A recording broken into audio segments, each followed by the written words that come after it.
Member mic check, 1, 2, 3. Member mic check, 1, 2, 3. Test, test, test.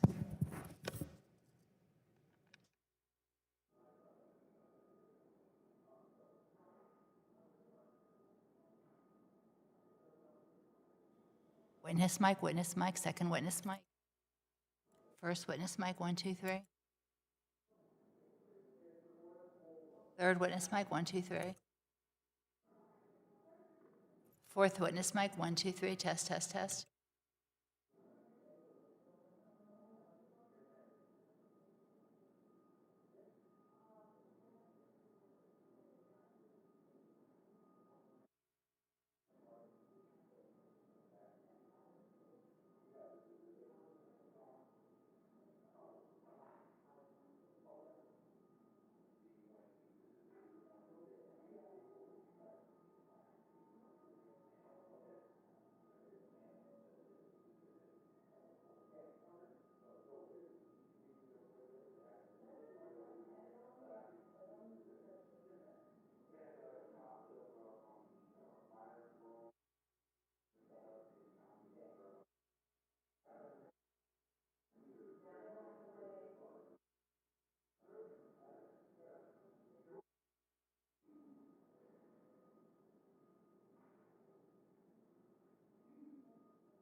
Mic test, member mic test with the new setting. Member mic test. Test, test, test. 1, 2, 3.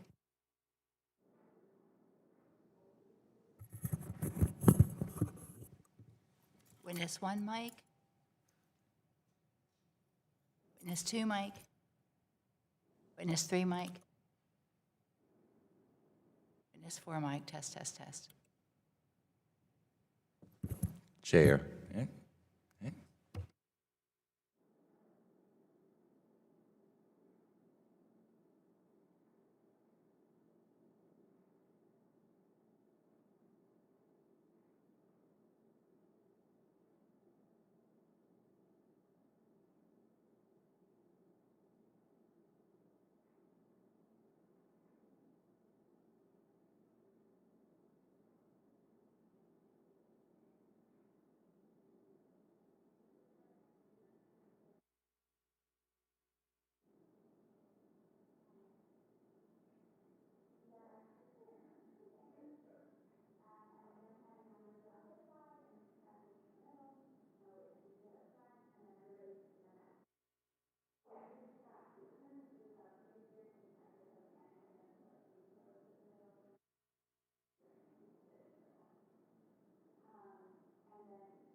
Witness mic 1, 2, 3. Witness mic 1, 2, 3.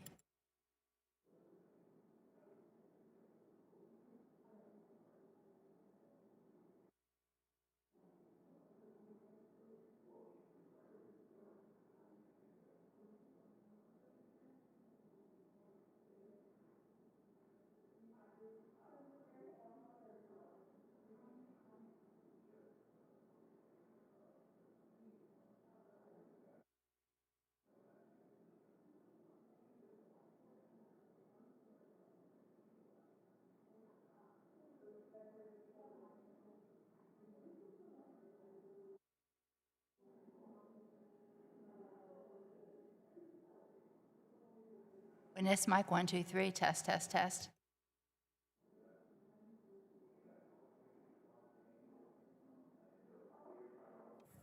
Member mic test 1, 2, 3. Test, test, test.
Test, test, test. 1, 2, 3.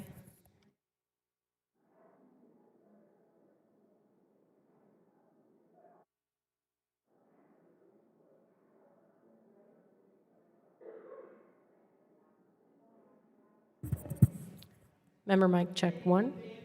Member mic check 1.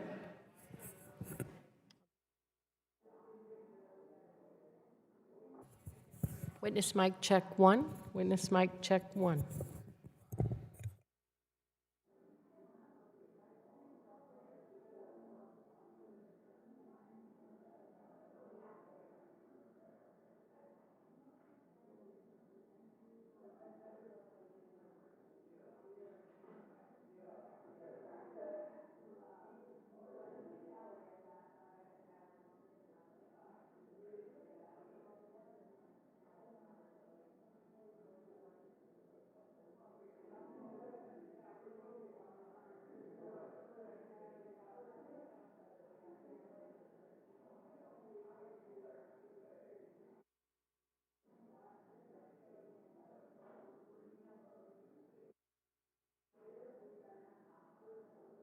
But it still might be too hot.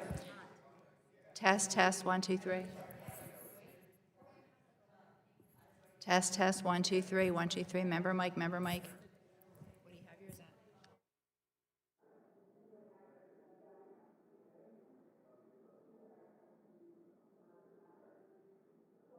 Witness mic 1, 2, 3. Test, test, test.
Test, test. Member Mike, 1, 2, 3. Member Mike, 1, 2, 3.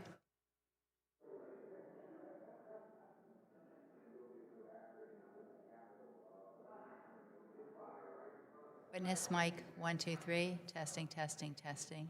Test, test.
Red, it's off. Red, it's on. On.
Okay. The Committee on Education and Labor will come to order. We want to welcome everyone this morning. Thank you so much for being here. I note that a quorum is present. The committee is meeting today for the last hearing of the decade to receive testimony on the future of work, ensuring workers are competitive in a rapidly changing economy.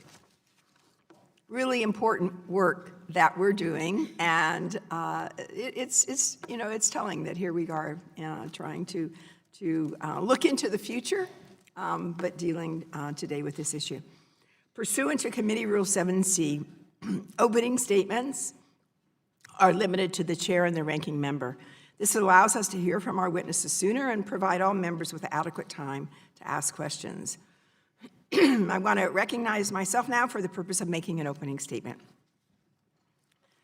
We are gathered today for the committee's second of 3 Future of Work hearings. These hearings provide committee members the opportunity to hear from experts and stakeholders and discuss how to provide all workers access to the tools, support, and protections needed to thrive in today's rapidly changing economy. Today, we will discuss Congress's responsibility to address worker displacement by expanding access to lifelong learning and ensuring that American workers can remain competitive as the nature of work changes.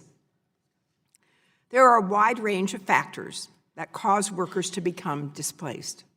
Recessions, trade, climate change, automation are just some of the reasons why Americans become disconnected from their jobs, their industries, or the workforce.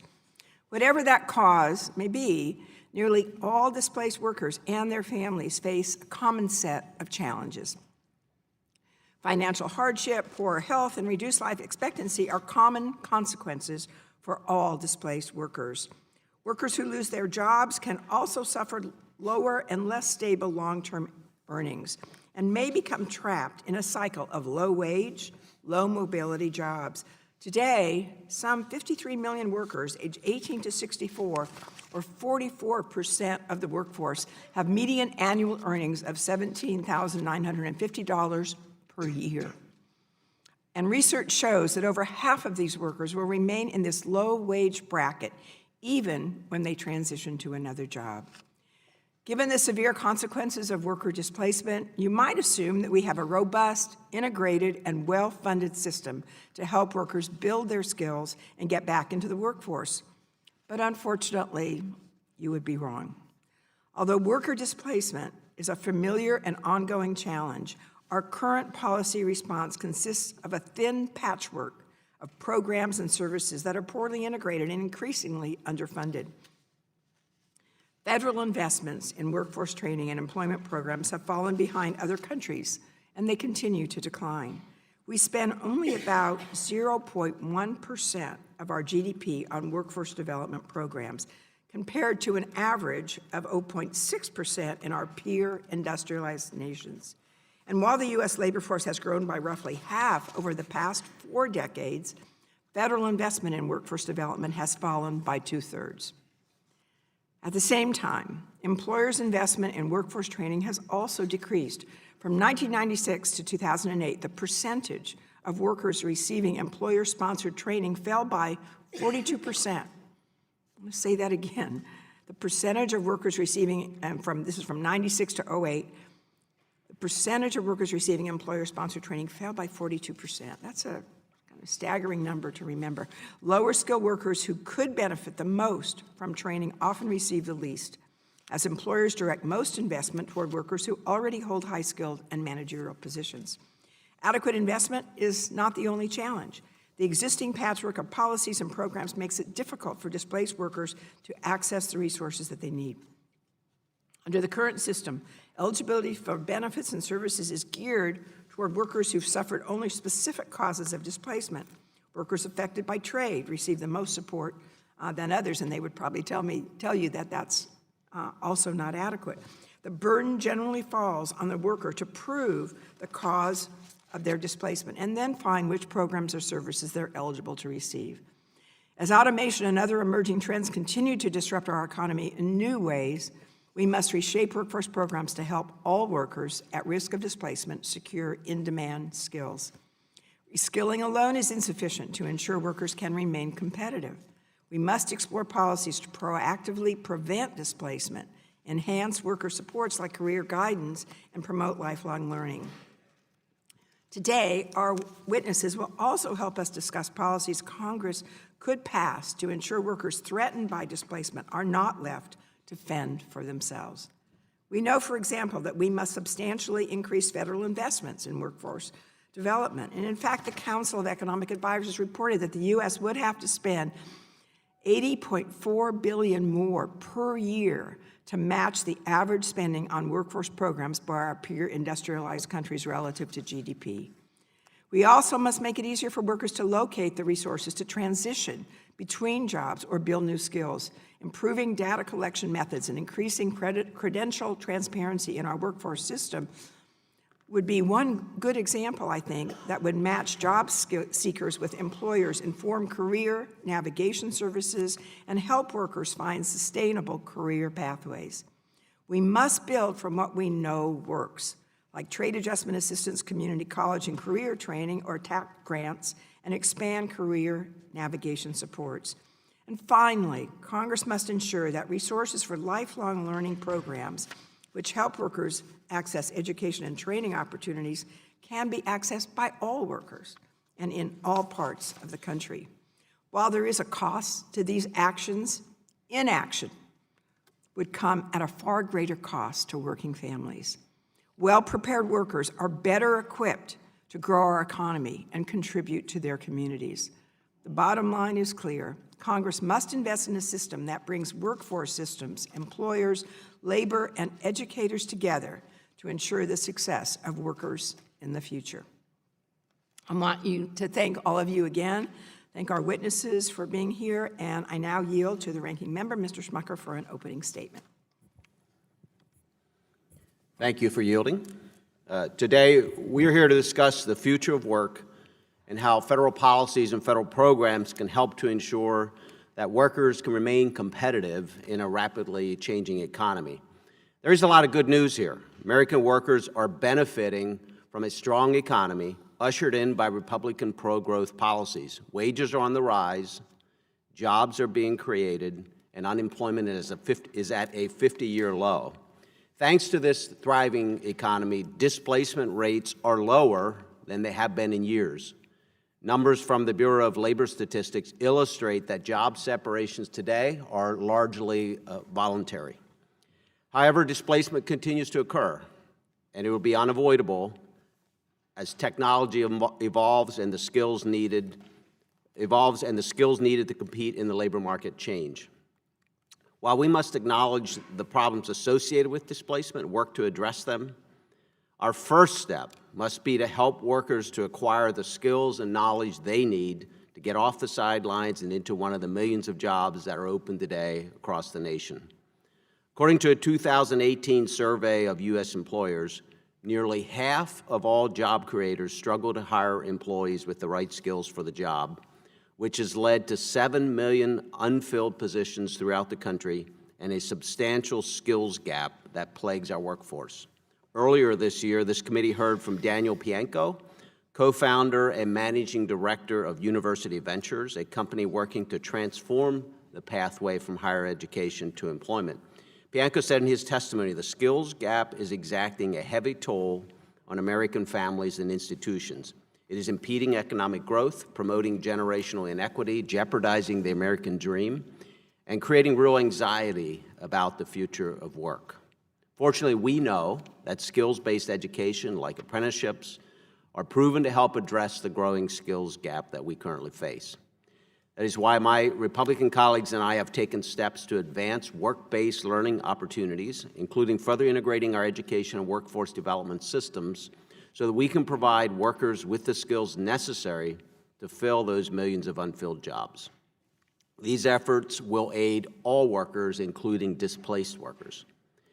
Thanks to the Trump administration, the Task Force on Apprenticeship Expansion is also working on solving the issues that put up barriers to entry and bureaucratic red tape for those who wish to develop apprenticeship programs. Specifically, the task force recommended giving businesses greater flexibility in their apprenticeship programs to meet the varying needs of different industries. After all, employers know what skills their employees need best to excel in the workplace. We should build on these successes by advancing policies that make it more attractive and easier to invest in workers. Rather than promoting policies that burden businesses and drive up costs, committee Republicans will continue to champion reforms that expand opportunities for flexibility, innovation, and entrepreneurship to give workers and job seekers opportunities to compete successfully in the 21st century economy. I want to thank the witnesses for coming today, and I look forward to hearing from each of you.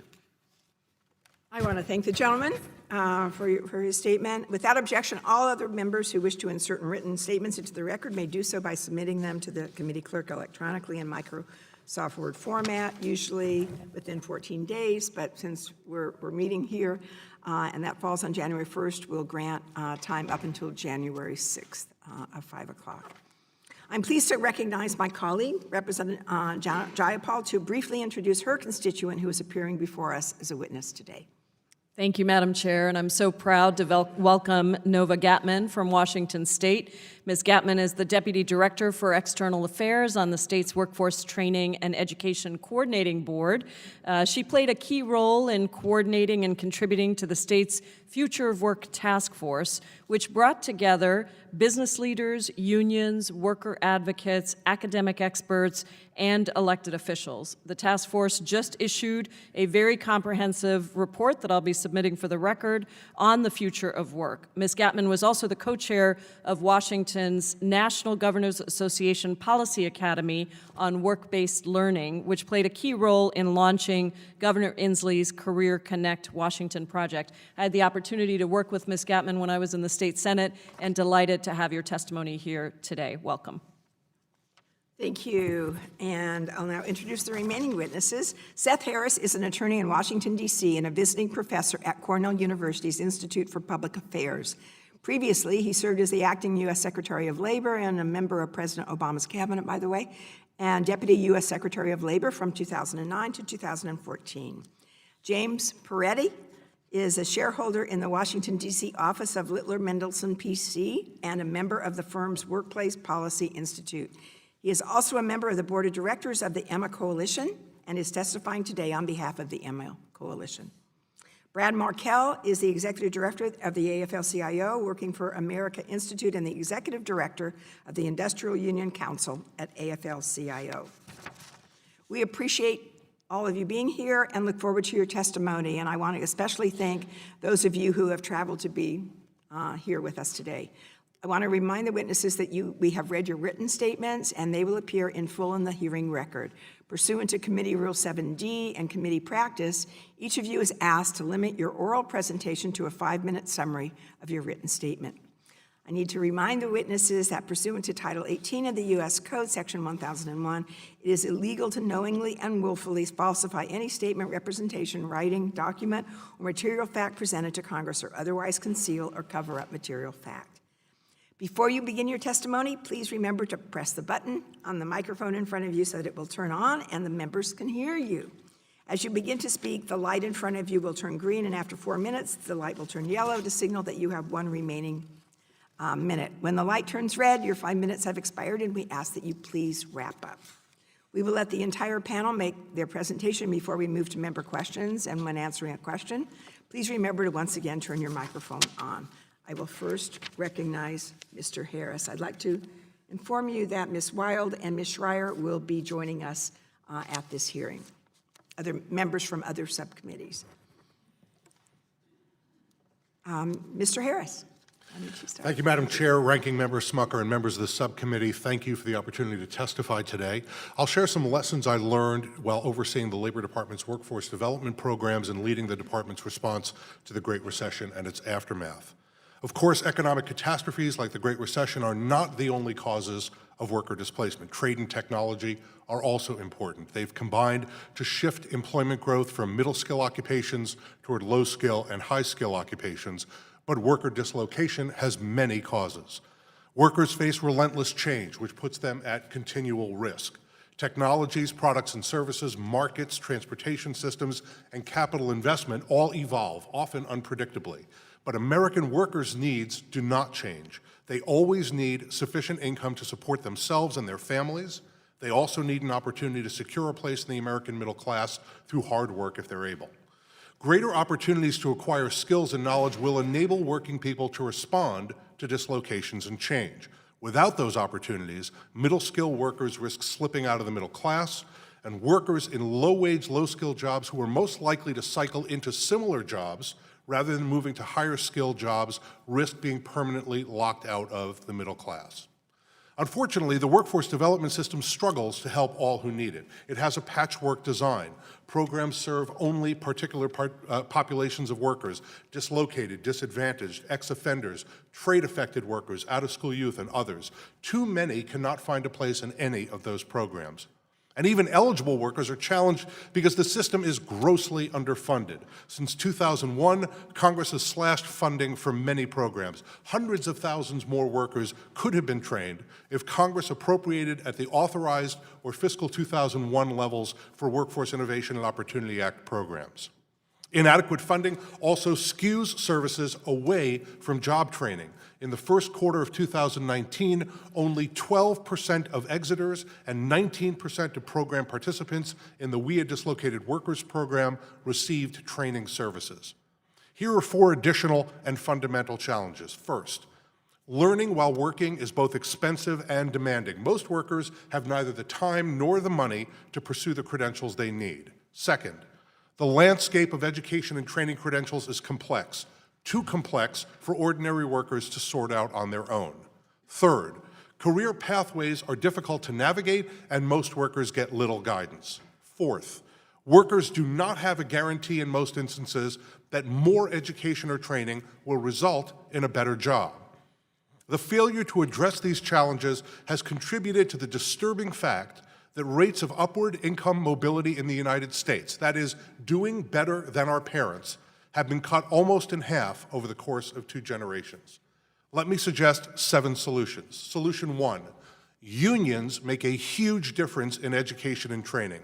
More unions and union members would mean more skilled and knowledgeable workers with career pathways. By contrast, unregulated, industry-recognized apprenticeship programs will undermine successful registered apprenticeships and not increase success. Solution number 2, let's stop pretending that workers can finance their own education and training. Congress must substantially increase appropriations for the WIOA programs and Pell Grants and open Pell Grants to those seeking non-degree credentials. Solution number 3, we must have flexible delivery systems that fit with workers' lives, but only if we can provide a style of education that fits their learning styles. Let's start a national dialogue about what workers need to succeed. Solution number 4, we need a radical transparency movement around credentials. Everyone must share their data about credentials and their outcomes. The U.S. government should require public disclosure of these data. Solution number 5, we must aggressively expand the public workforce system's existing cadre of career navigators to help workers find their career pathways. Simply, we have evidence that it works. Solution number 6, we need labor market intermediaries that can help employers get organized to work with training providers. The Trade Adjustment Assistance Community College Career Training Program was a success. You should recreate it. Solution number 7, let's break down the distinction between pursuing a labor market credential and pursuing an educational degree. Prior learning assessment and articulation agreements should be the rule, not the rare exceptions. Those are my recommendations, Madam Chair. I look forward to your questions. Thank you very much. Ms. Gaffney. Thank you, Chairwoman Davis, Ranking Member Schmucker, and members of the subcommittee for the opportunity to testify on behalf of Washington State's Future of Work efforts. My name is Nova Gatman. I'm the Deputy Director for External Affairs at Washington's Workforce Board. Washington is often associated with large IT companies like Microsoft or Amazon. However, Washington is an incredibly diverse state. IT is only our 10th largest industry sector in the state. Agriculture is actually our second largest export sector after aerospace. And one challenge that we face is that economic prosperity is not equally distributed. Unfortunately, the jobs that are most likely to be automated are the same jobs that are most prominent in the rural areas of the state that are currently experiencing higher unemployment and lower wages. Washington is committed to addressing these disparities by increasing support for workers and building an economy that works for businesses, workers, and communities. Our Future of Work report highlights that 65% of the jobs today's kindergartners will hold when they become adults do not exist today. And one critical aspect of preparing for the future of work are opportunities for career-connected learning. Governor Inslee's Career Connect Washington initiative envisions every student in Washington participating in career-connected learning. This program includes local grants to develop and build capacity in every sector and increased enrollment funding. Since 2017, 78,000 career-connected learning experiences have already been made possible through this work. Additionally, our state passed legislation this year that would allow over 110,000 students to participate in higher education over the next 4 years. And this includes the student costs of participating in registered apprenticeship programs. Also of note, uniquely, our state's program has no age limits, and so this benefits not only an 18-year-old traditional student seeking a 4-year degree, but also a 45-year-old mid-career worker who is seeking retraining or upskilling opportunities. In terms of Washington's public workforce development system, we're most successful when we can begin working with businesses and workers long before business shutters its doors or an individual seeks unemployment insurance. A significant challenge is that the current reactive system of federal supports are primarily focused on identifying mass layoffs that qualify for funding. To be effective as we prepare for the future of work, our systems must look towards anticipating and addressing sector shifts and identifying groups of workers at risk. And now I'd like to speak about Washington's Future of Work Task Force, which is staffed by our state's Workforce Board and its policy recommendations. The task force included 4 members from the legislature, 6 from business, and 6 from labor. We were the first state in the nation to convene a legislative task force focused on this topic. The task force came up with 5 broad policy areas and 17 specific recommendations. These include enhanced worker training and lifelong learning opportunities. 2, understanding and setting guidelines on deploying advanced technologies and starting with the state government workforce. 3, examining how to modernize worker support systems to support the changing nature of work and increasing career mobility for many individuals. 4, reimagining career and credentialing pathways to allow for validation and comparison of the value of educational opportunities. And finally, deploying economic development resources to support small and mid-sized businesses, especially in our more rural regions. Some key recommendations that might be of interest from those topic areas. First, incumbent worker training. The best way to ensure that our workers aren't being left behind is to ensure that they have the skills to grow with their employers and in their careers. Our incumbent worker training programs are popular with businesses, but the limited funds run out quickly. The task force recommends that we fund the unmet employer applications this year and supports a likely request for $25 million for our state in 2021. Lifelong learning accounts, or LILAs, is another key strategy. LILAs are portable, employee-owned accounts that help pay for education and related expenses, with employers and employees both contributing to the accounts. Washington was one of the first states in the country to initiate a LILA program with the support of then State Senator Derek Kilmer, who is, of course, now your colleague, Representative Kilmer. One rural healthcare employer estimated that LILA saved him over $70,000 in retention costs just in the first year of using the program. Another recommendation recognizes the role that libraries play in our communities as a hub for those with limited access to the internet or other resources, and calls for support to allow local libraries to provide access to training, education, and business development resources. The task force also supports expanding the use of collaborative applied research, which pairs a business and its workers with a college or university to work together to develop new products or solve a business problem. In conclusion, although our work was focused on developing the best future of work policies to promote shared prosperity among the residents of Washington, I hope these recommendations can help serve as helpful blueprints for those of you here today. Thank you for the invitation to share Washington's story, and I'm happy to answer any questions. Thank you very much. Mr. Peretti. Chair Davis, Ranking Member Smucker, members of the subcommittee. Good morning, and thank you for the opportunity to appear before you.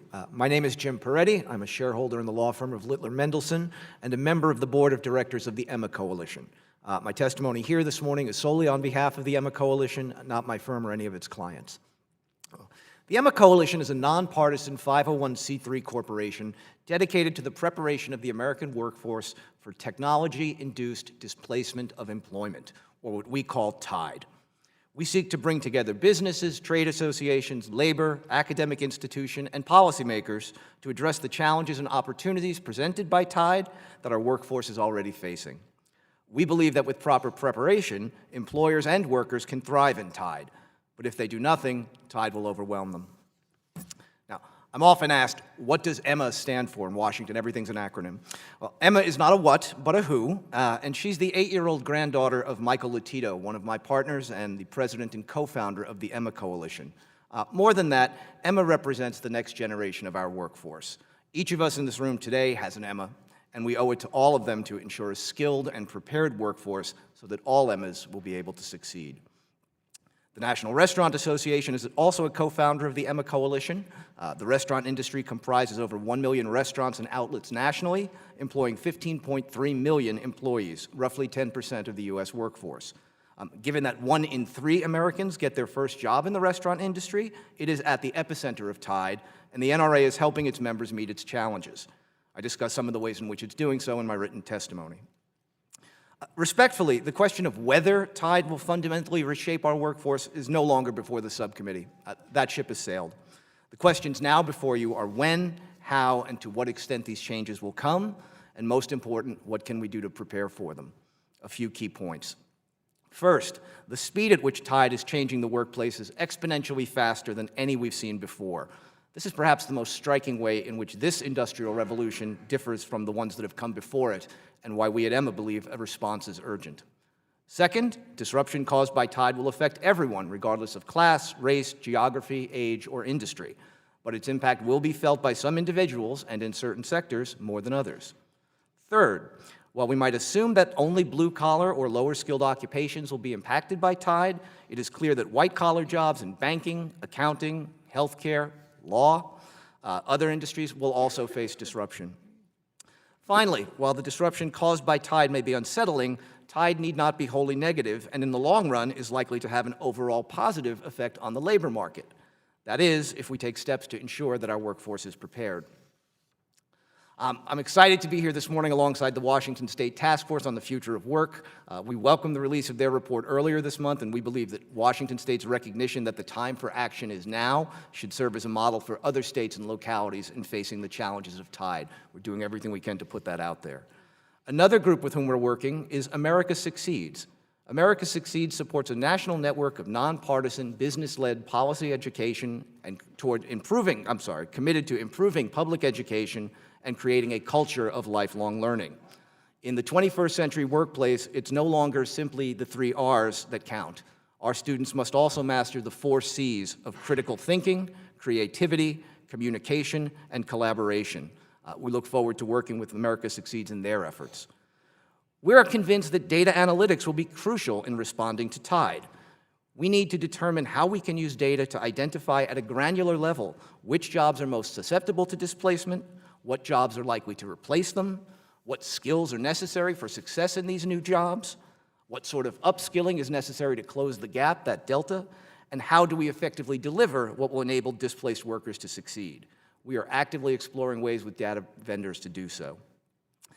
The need for workers throughout their careers to be dynamic will be paramount. We believe the concept of financial incentives for lifelong learning shows promise, as you've heard. Currently, we provide tax-favored ways to set aside money at the end of our careers through 401ks and IRAs, and at the start of our careers through tax-deferred savings for college. We at Emma believe we should explore the effectiveness of providing similar benefits for workers throughout their careers. Finally, we need a national strategy. The U.S. is woefully behind in responding to the complex and interrelated issues raised by TIDE, and many view our lack of engagement not only as a matter of economic security, but as one of national security. Compared to other countries, our efforts have been lagging at best, but we're pleased and hope that today's hearing is an important first step. At the end of the day, we know that TIDE will dramatically transform our workforce. The challenges ahead are great, but the Emma Coalition firmly believes that so are the opportunities. We stand ready to work with you, and I welcome any questions you may have. Thank you. Thank you. Mr. Markell. Chair Davis, Ranking Member Smucker, and members of the committee, thank you for inviting the AFL-CIO to share its views on these important topics. I serve as the director of the AFL-CIO working for America Institute, a national nonprofit intermediary that works to bring organized labor's resources, expertise, and worker engagement to bear on our nation's workforce development programs, and to help develop and support innovative programs for training and support services. In 2017, the AFL-CIO formed a commission on the future of work and unions, whose report you have as a part of my written statement. The report confirms that advances in technology have always redefined work. This is nothing new. Unions have been addressing job displacement and skill changes within occupations for decades. Today, we're bargaining over the fair implementation of technology in the workplace and making sure frontline workers have a say in the design of work as new technologies come to the workplace. The Commission's report makes clear that technology itself is not the issue. The real issue is the human arrangements that shape how technology is used. Who has a say in the development of technology? Who gets opportunities for training for the new tasks and the new jobs of tomorrow? Will society, through our government, provide the resources that workers, employers, and communities need to grow and prosper as the pace of technology change accelerates? The Commission engaged dozens of experts in a detailed examination of how technology is changing work. We found, well, there is no question that technology will eliminate some jobs. The robot apocalypse of job loss is not upon us. Rather, the main trend over the next decade will be jobs changing with new technology, not jobs being eliminated.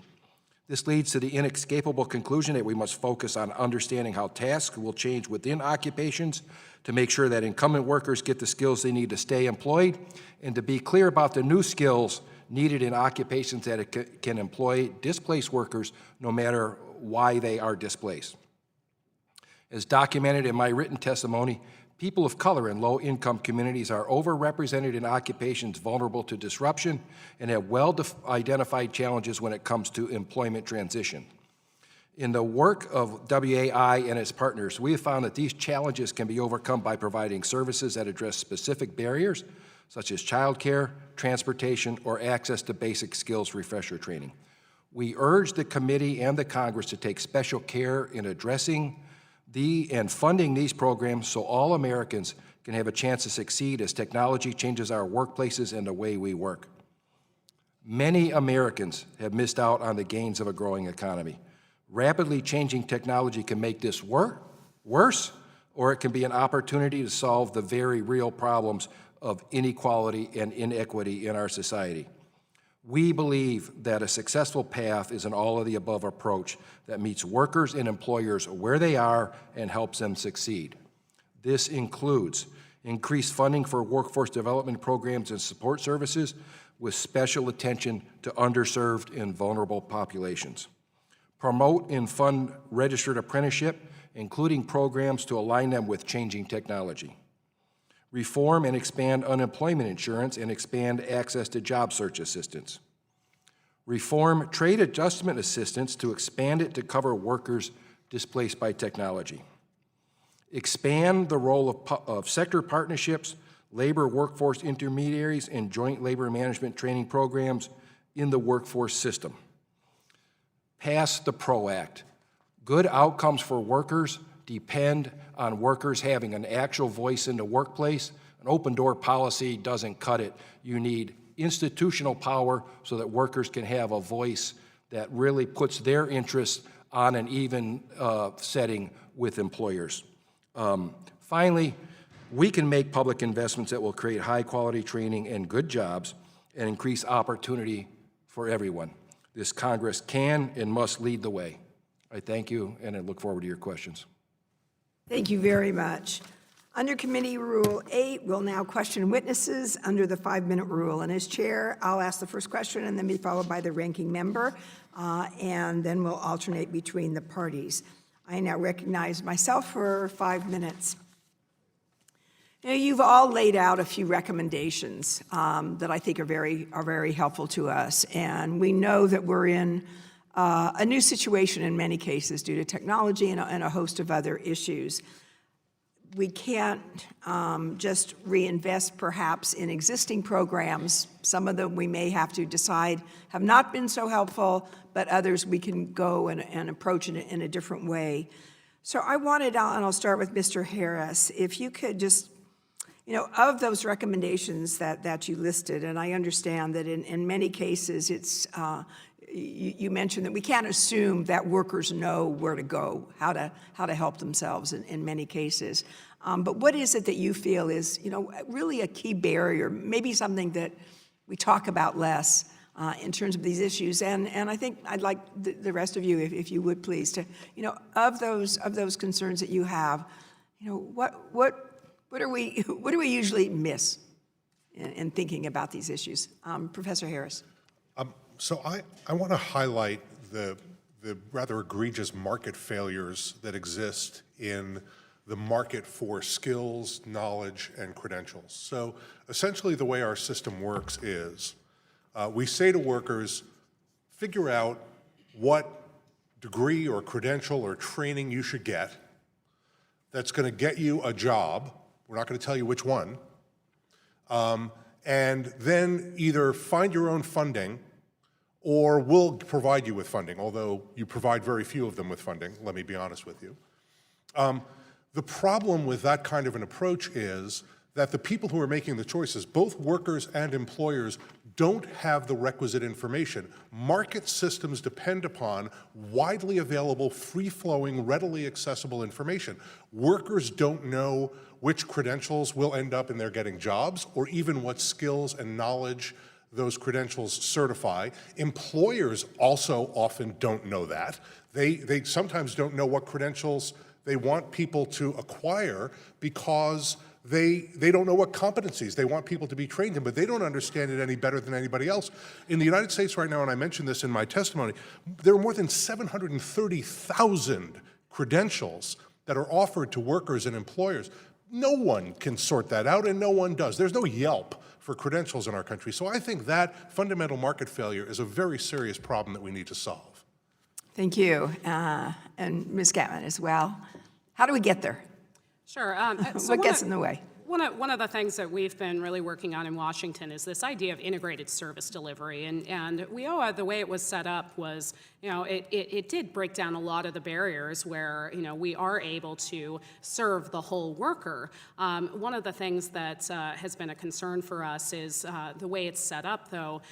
There are disincentives for folks to work together between different agencies, different programs. It's a question of who gets the credit, or how does that how is the funding distributed? And so that's something that we would be certainly interested in talking more about and what we could do to help influence that conversation. Mm-hmm. I know one of the things, just to bring up quickly, is that many of our families actually would struggle to pay a $400 unexpected expense. Mm-hmm. How does that relate to what you're saying? What do we need there to have some assistance, cheer people on? Sure. So one of the aspects of our report that we highlighted is the lifelong learning accounts program. So when we're talking about that unexpected expense, particularly regarding to education programs, when you have a lot of the times that is the main reason people are dropping out of higher education, and so having access to an account that can bridge some of those smaller amounts, but are still very significant to the families, makes a huge difference. Could be helpful. Thank you. Mr. Peretti, and then Mr. Markle, I haven't left you too much time, but we'll try and get to you really quickly. I was labor counsel for 8 years to the committee, but on the workforce side. So I never sat in a hearing where the witnesses actually generally agreed with one another or thought we were all fighting the same battles. It's a pleasure. I'll endorse what Ms. Gatman said with regard to lifelong learning accounts. I think resources obviously are a barrier. Two other points quickly. I think with respect to data, I agree with Professor Harris that we really need to take a close look, and I believe that we can.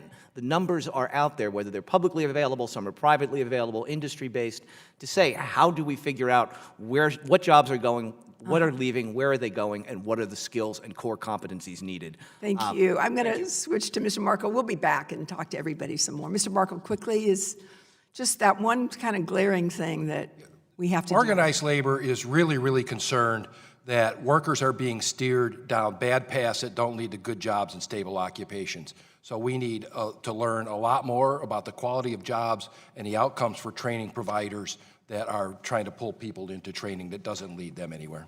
Thank you very much. Now turn to the ranking member, and would you like us to, I'll let you substitute. And we're going to go to Mr. Guthrie. Thank you very much. Thank you very much. Thank you all for being here. It's great to have you. Mr. Peretti, I'm a chair of the e-commerce caucus, along with Peter Aguilar of California. One of our main focuses is how the e-commerce industry will support American competitiveness and economic growth. As our country develops new innovative technology, such as improving the artificial intelligence, we have to ensure that we are helping people learn the skills to work with new technology. And I'm particularly interested in your example of the healthcare industry, adapting AI. Can you expand on the benefits and challenges of an industry that embraces technology, such as AI, versus one that's not adaptive and keeps the status quo? Sure. Thank you, Congressman. I think the healthcare industry is a great example of the role of AI in improving outcomes across the board. Through the use of artificial intelligence, robotics, you now have surgeons and others who are able to perform much more complex surgeries than they've ever done in less time with better patient outcomes and better results. The automated ability to track a patient's conditions, monitoring in the hospital, those are all things that would just require the human body to do. At the same time, what it's allowed for is a development of skills in other areas, whereas you no longer need a nurse necessarily walking the halls to hand out pills. That can be taken care of. What you do need is someone to more fully engage with the patient on a holistic basis and work with them towards managing whatever's gotten them there towards their treatment. So I think the healthcare industry is a striking example of where AI presents challenges, but also some great opportunities. You mentioned in your testimony that some studies say that 85% of the jobs, project 85% of the jobs that will exist in 2040 don't exist today. And trying to think of that's only 20 years away. I think of 85% of the disruption in the workforce. And some of you want to talk about it as well, but I know that's in your testimony. And I was just thinking, 20 years ago, we really didn't have, you had phones, but not to the level that we have. So all the work that's come around Amazon, I mean, they existed, but not to the point that they are. So, of the studies you've seen, what were you thinking? How can Congress, maybe if you want to address that too, how can Congress, what do we need to do to get out of the way or to help in order to make sure we have people qualified for these 80% of new jobs in 20 years? That's not that long away.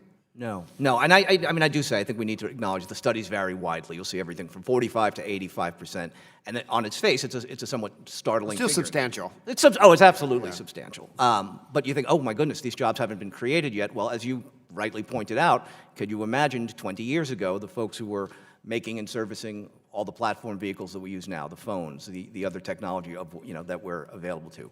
Social media, web design, so much of what we've seen become automated. These are all one of the things that limits to didn't exist. 5G development and deployment are people capable of installing the 5G equipment. I'm sorry, I didn't hear. One of the biggest impediments to 5G is not just all the technology and stuff, it's having people with the ability enough people with the ability to be able to install the towers, not really towers, but what used for 5G. Sure. That's exactly right. And I think that's among those 7 million jobs that Mr. Smucker referred to in terms of a skills gap. In connection with this hearing this morning, I had a number of folks reach out to me and say, boy, make the point, Jim, that we are trying to hire folks and we just can't find. These are manufacturers. These are auto manufacturers. We have jobs that provide good long-term wages, a road to success, and we simply can't find the folks to get them in there.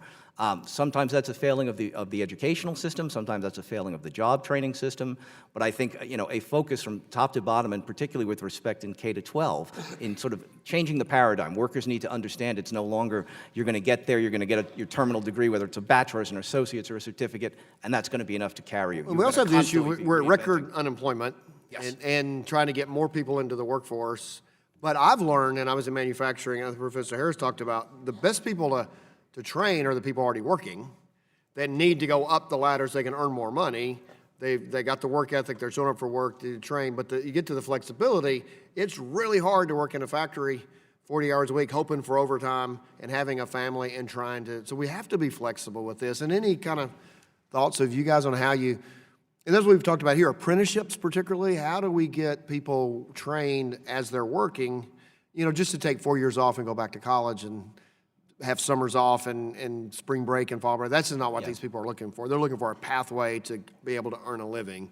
And that's perfect for people 18 to 20, or whenever you can go back for. But how do we grab somebody that's 30 that's like, wow, it's kind of a dead-end job, but I can really see, instead of loading this robot, if I can fix it, then I'm going to make a lot more money. And how do we make those contacts? Those are things we're trying to think through. If anybody wants to comment? Yeah, I don't want to monopolize time if anyone. I know Professor Harris talked about flexibility. We needed flexibility in delivery. Right. So my main point about flexibility is that asynchronous distance learning is not a panacea. It's a very good delivery system, but not everybody is appropriate to distance learning. For the workers that you're talking about, and I share that concern about incumbent workers who are not finding a pathway up a career ladder, they really need help understanding career pathways from their employers. And also, let me say, where you have a union, you almost always have a very well-defined career pathway. So they need understanding about how do I get from here to there, and who's going to provide me with that training? Is the employer going to do it? Is some public enterprise going to do it? Is a partnership with a community college going to do it? And if I get the credential, is it a credential that's not only going to help me in my current workplace, but will it help me in the labor market as a whole with other employers? That's As the new jobs come on, I know she's gaveling, so we better, but thank you so much, and I appreciate your time and effort. Thanks. Thank you very much. And I tried to give the ranking member back some time. Okay, the gentlelady from Washington, Ms. Jayapal. Thank you, Madam Chair, and thank you to our witnesses for being here on such an important subject. I think as we think about the future of work, it's particularly important that we think about every job being a good job. I'm very proud of our home state. I think we have some of the best worker protections and wages across the country. And so, Ms. Gatman, let me start with you. The report, the Future of Work report, shows that the median wage has increased across the state, with most of the wage growth going to the highest and lowest earning workers. And the report attributes that wage growth in the lower paying entry-level jobs in particular, primarily to recent increases in the state minimum wage. So it's clear that a good job is a job that pays a livable wage. What other factors did the task force identify that contribute to job quality?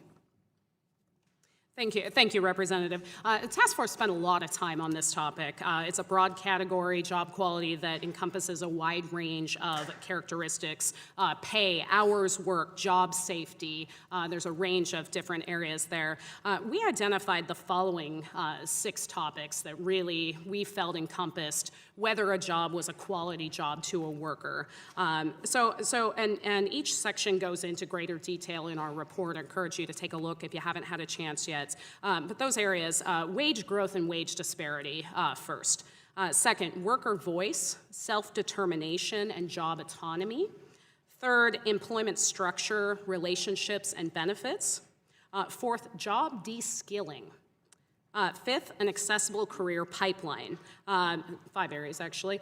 So some of these do have specific policy recommendations in the report, and then others we did flag as needing further study. The task force was a 15-month task force so far, and we're looking to extend that, but we do need to do further study on some of those items. And this was the agreement. One of the things I liked about the task force is that you had businesses, you had worker representation, worker organizations, and unions all at the table coming up with this unanimous set of recommendations around the important areas for a good job. You also found in your report that while median wages grew in Washington state, there were some workers who were left behind. What interventions specifically related to wage disparities did the task force suggest to address those disparities? Sure. Thank you. So incumbent worker training is certainly a factor for us in helping workers grow with their companies and earning those higher wages. The task force also had a recommendation on joint worker management committees as part of any state incumbent worker training funding. We think that will help ensure the workers' needs and interests are reflected when those public funds are invested to support business growth and development. The report also talks about better labor market data and credential transparency. We want people to be able to better prepare for their career futures and to make wise decisions on how to invest their time and money to achieve those career goals. So to do that, they need information about program outcomes and the actual skills and competencies that would result from a course or credential. One of the things that is growing in our state is the number of contingent workers. And contingent workers have far fewer legal protections, less safety benefits, less retirement security. What do you recommend that we look at to keep those workers safe and secure? Sure. So the information we have on this, it's largely anecdotal. We went through a lot of research on the contingent workforce, and we found that contingent work is on the rise, particularly in terms of part-time supplemental income. But our report covers quite a bit, and it comes down to choice. So are the workers taking contingent jobs because they like the flexibility, they earn enough to support their families, or are they taking that because they have no other options? And so we pose the question, can we create the public worker support network and infrastructure that enables those workers to earn a family-sustaining income while working in a career that is meaningful to them? And so one of the things that we recommend is we want to look at the public worker benefits system and see if there are things that we need to do to help improve that system to be more responsive to contingent workers. Thank you. A report that was released yesterday by the Century Foundation calls my Domestic Workers Bill of Rights, which is co-sponsored by many on the subcommittee, a model of innovation for other sectors as policymakers consider what laws are needed to ensure an inclusive and equitable future for work. Madam Chair, I'd like to ask unanimous consent to introduce both the Future of Work Task Force report and the 2019 Century Foundation report entitled Domestic Workers Bill, a Model for Tomorrow's Workforce into the record. Without objection. Thank you, Madam Chair, and I yield back. Thank you. The gentleman from Wisconsin, Mr. Grothman. Mr. Watkins is next then. Thank you, Madam Chair. From Kansas. Thank you. In Kansas, I talk with a lot of chief executives who certainly have the work, and they do more if they have the people. And so, Mr. Peretti, I hear from this employers all the time, and so my question is, they can't find enough skilled workers for their positions, and so how will this problem be exacerbated with the coming tide, with the technology-induced displacement of employment? Thank you, Congressman. We've already seen it. I mean, and the speed at which it's happening is accelerating. More and more as lower-skilled jobs are displaced by automation, by artificial intelligence. They do create other opportunities, but those opportunities are a higher skill level. If we are currently in a situation where we can't fill 7 million jobs now because of the lack of skilled workers, as the jobs that are out there require a greater skill set and greater set of competencies to master, that number is going to only get bigger. What we can do about it, I think, is talk about, as we mentioned, lifelong learning. I think instilling a sort of a dynamic concept into this to understand you are going to constantly, throughout your career, having to be upskilling yourself, constantly learning and looking toward the next position. I was heartened by the chair's comment that we spend a ton of money right now on workforce training programs, but as I think it was Professor Harris's testimony, it is scattered among so many different programs that serve different constituencies. Is there a way to look at and spend, if we're spending this much money, can we spend it more wisely and more effectively? That's one thing I would certainly endorse taking a close look at. Right, thanks. And like you mentioned, it's not just low wage or minimal skill, no skill labor. We're starting to see this expand to banking and accounting and other fields. I'm particularly interested in the example that you brought up in the healthcare industry with regards to AI. And AI has the ability to provide workers with the opportunity to focus more on face-to-face and less repetitive work. So what sectors embrace the mindset versus sectors that one will attempt to cling to the status quo? Yeah. Well, I mean, I think those sectors that don't embrace the mindset are going to find that it's going to smack them in the face one way or the other. This is, to some extent, the automation in Tide is going to be somewhat inevitable. What we can do is prepare ourselves for it. You mentioned healthcare. I think Mr. Guthrie talked about that as well as a great opportunity for particularly traditionally undervalued skills. And this is interesting. We talk about the disparate impacts of Tide. One positive is that it is largely expected that Tide will favor women workers, female workers, as opposed to male, because so many of the skills that were traditionally undervalued, social skills, empathy, interaction, the things that lead to face-to-face time, those are going to be more and more in demand as routine, rote, sort of easy to do and non-complex tasks are replaced by automation. So I think those are opportunities there. I see it in my law firm. I mean, I was an associate 20 years ago, and one of your first things you did for the first year of your career was sit in a room with boxes of documents and look for anything that looked different. That's so much of that can be done automated now that we no longer need to have folks doing that. So it frees up associates to be working at a higher level and ultimately moving. But yeah, I think the thought that this is simply going to be, it's the folks at the drugstore or in the fast food restaurant who are going to be displaced, it's much larger than that. Thank you. I yield the balance of my time, Madam Chair. Thank you, sir. Thank you. Did you want to yield to anyone in particular? No? Okay. No. Thank you very much.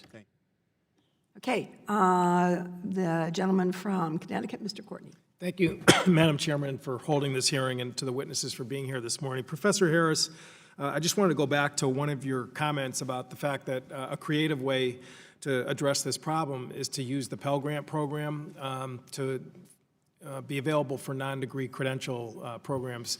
The good news is we just voted out of committee the reauthorization of the Higher Education Act a few weeks ago.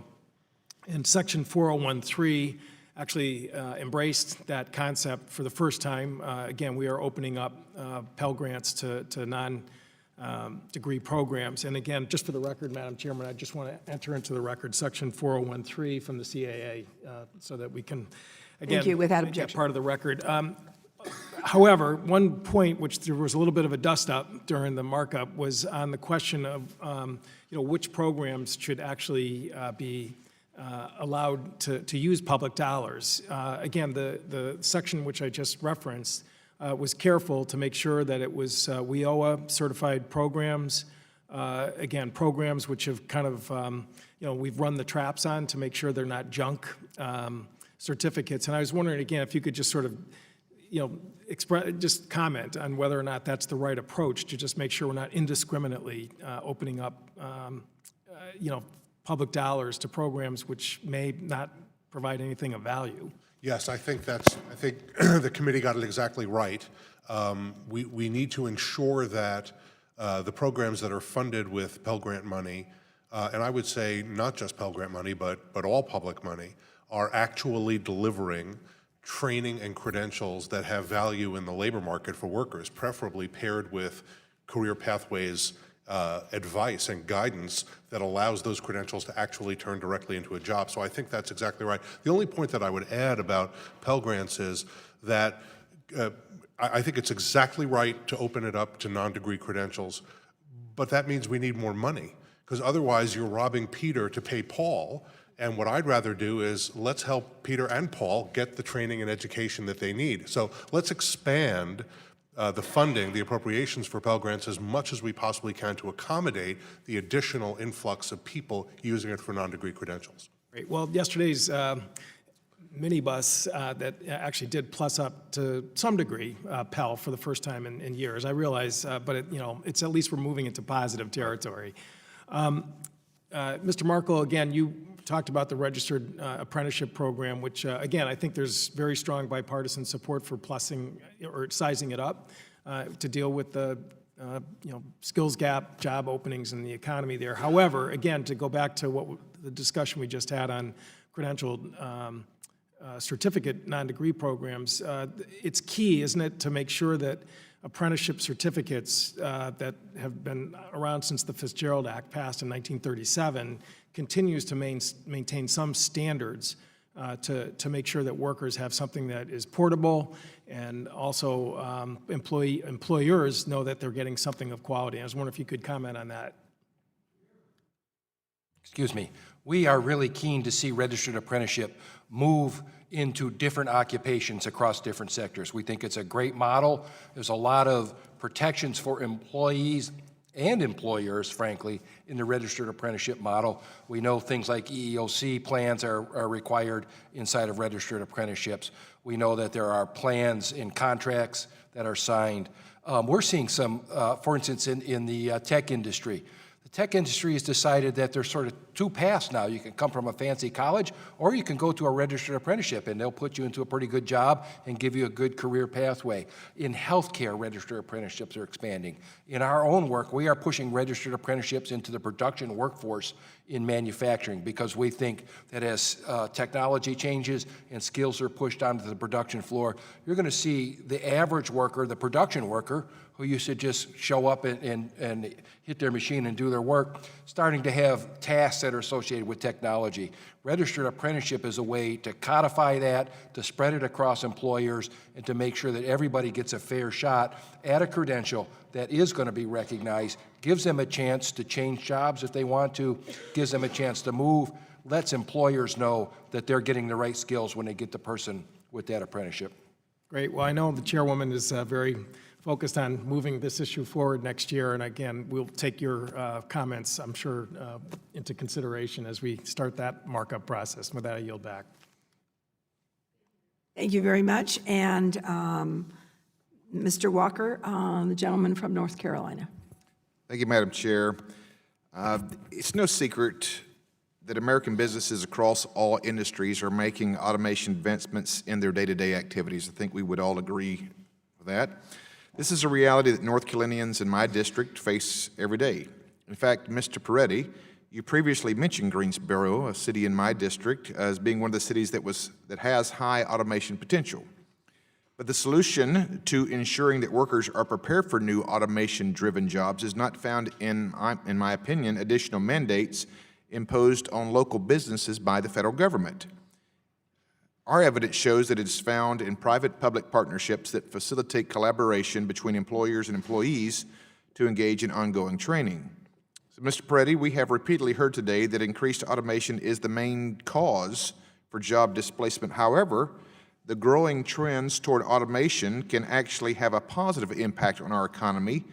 Would you agree with that or disagree with that? No, I would absolutely agree. I mean, I think in the long run, the effect on our labor market and our economy is going to be very positive. Productivity is increased, all of those things. Costs are lower, all passed on to consumers. So this is not just abstract. You have data that proves this assertion. Is that fair to say? Yes, I could get that to the committee.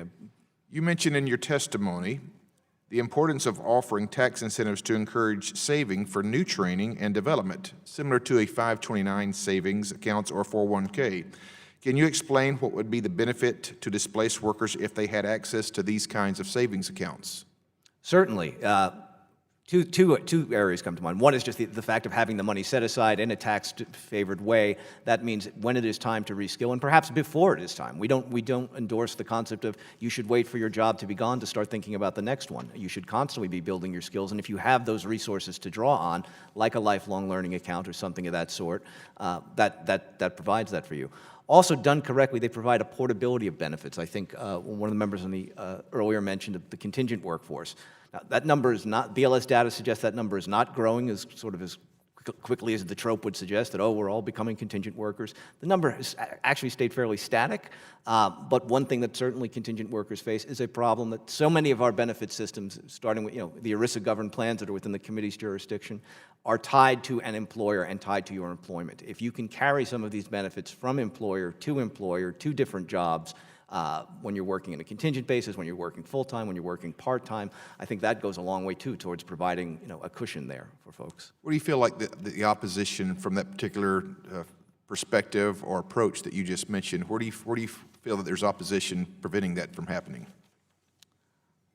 Well, sir, I mean, certainly insofar as we are willing to provide tax-favored, a tax-favored treatment of set aside for money, that does take resources. That is a coster. So we need to have the wherewithal to say, okay, are we willing to spend that money? Or alternately, if we're not willing to spend new money, where can we find money that we're now spending in a not so productive way that might allow us to do that? Yeah, we might have a few of those in this House. As I stated earlier, public-private partnerships have been proven to address the issues related to our skills gap much better than the federal government can. What are some of the challenges, if you would, that you all face at the Emma Coalition when partnering with other organizations such as America Succeeds to bridge the gap between employers and education? Let me put it this way. What can we do in Congress to ease some of these burdens and further your goal? Sure. Well, I think, to be frank, this hearing this morning is a great start towards that, because one of the challenges we've faced, if we, 2 years ago, if I'd started to have this conversation with someone about AI and training and what the impact on the workforce is going to be, I might get a polite nod, no, that's interesting, and find someone else to talk to. But I think now that we have realized that this is a thing, and the national dialogue that Emma was formed to start and to foster has already begun, as evidenced by the fact that we're sitting in this room. So one of the challenges we face is just getting employers, employees, and others to understand this is something that is going to happen, and we need to be taking responsibility for it now. We can't try to do this from the rearview mirror. It won't work. Thank you for your expertise. Madam Chair, yield back. Thank you very much. The gentlelady from Oregon, Ms. Bonamici. Thank you, Madam Chair, and thank you to all the witnesses. We know that entire sectors of the economy are transforming. I serve on the Select Committee on the Climate Crisis and recognize that climate change affects our economy, but it's also linked with the need to create good-paying jobs, as we see workers in the fossil fuel industries are seeing a transition as we move to more clean energy resources. We need to make sure that those workers have the support and resources they need. But we can also look at this as a tremendous opportunity to create good jobs for working families through the energy and energy efficiency sectors, especially for those who could otherwise lose their positions. But we know that we have significant work to do. We know our workforce policies are currently fragmented and put the burden on the worker to prove the cause of their displacement and then navigate the resources on their own. So Professor Harris, in your testimony, you talked about the Department of Labor's Trade Adjustment Assistance Community College Career Training Program, which is a really long title. And that provided grants mostly to community colleges, but to some universities, to support workers after the displacement and unemployment from the Great Recession. Of course, that program ended in 2018. So based on your experience and third-party evaluation of that program, what are the most effective practices that are worthy of replication? And how could intermediaries help us accelerate training workers across multiple sectors of our economy? Well, you're right, Congresswoman, that we required that all of the TACT grants have third-party evaluations. There's been a meta-analysis of the third-party evaluations put forward by the New America Foundation, and it found that the TACT grants increased program completion, they increased credential acquisition, they increased employment opportunities. So they were very successful in that regard. The most important thing that they did was that they brought, exactly in the way that the Congressman was talking about, they brought together employers and community colleges and universities to develop programs for local and regional economies that would result in workers getting trained in the skills that would lead to in-demand jobs in their economies. That's right. So the problem was that the program was limited to programs for grants for workers who were trade affected. So workers who are affected by climate change, we couldn't build a program specifically for that. So I think in the future what we need to think is much, much more broadly about dislocation from a number of sources, particularly and including climate change. Absolutely, thank you. Mr. Markle, you noted in your testimony that the AFL-CIO's Commission of the Future of Work and Unions recently released a report about sort of transition assistance programs and avoiding displacement before it occurs. We need to make sure that our communities have that economic development support. So based on the findings, what effective strategies can Congress support to help workers prepare for future transformation and avoid displacement? And what role will unions play in helping to support workers? How can we make sure more people have access as our economy adapts? What we've discovered is that the concept of just transition that emerged around the energy discussion is really applicable to all the technology transformations that we're having. And in order to get that right, one key factor is that there has to be a voice for workers and communities that are affected. We can't sit here and tell everybody what is justice for people that are being affected. You have to hear it from them. And what you'll find is that people want investment driven to their communities, then they want the job training opportunities that follow that investment.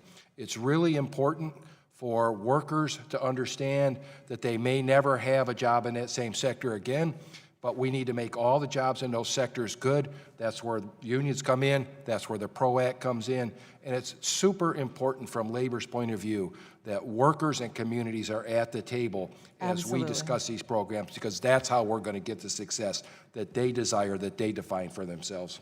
Thank you so much. And because votes are called, I'm going to yield back the balance of my time. Thank you very much. I appreciate that. The gentleman from Wisconsin, Mr. Grothman. Sure. This topic kind of surprises me a little bit because when I get around my district, the major fear is that we won't have enough people. Not the problem. We've got a bunch of people who don't know what to do.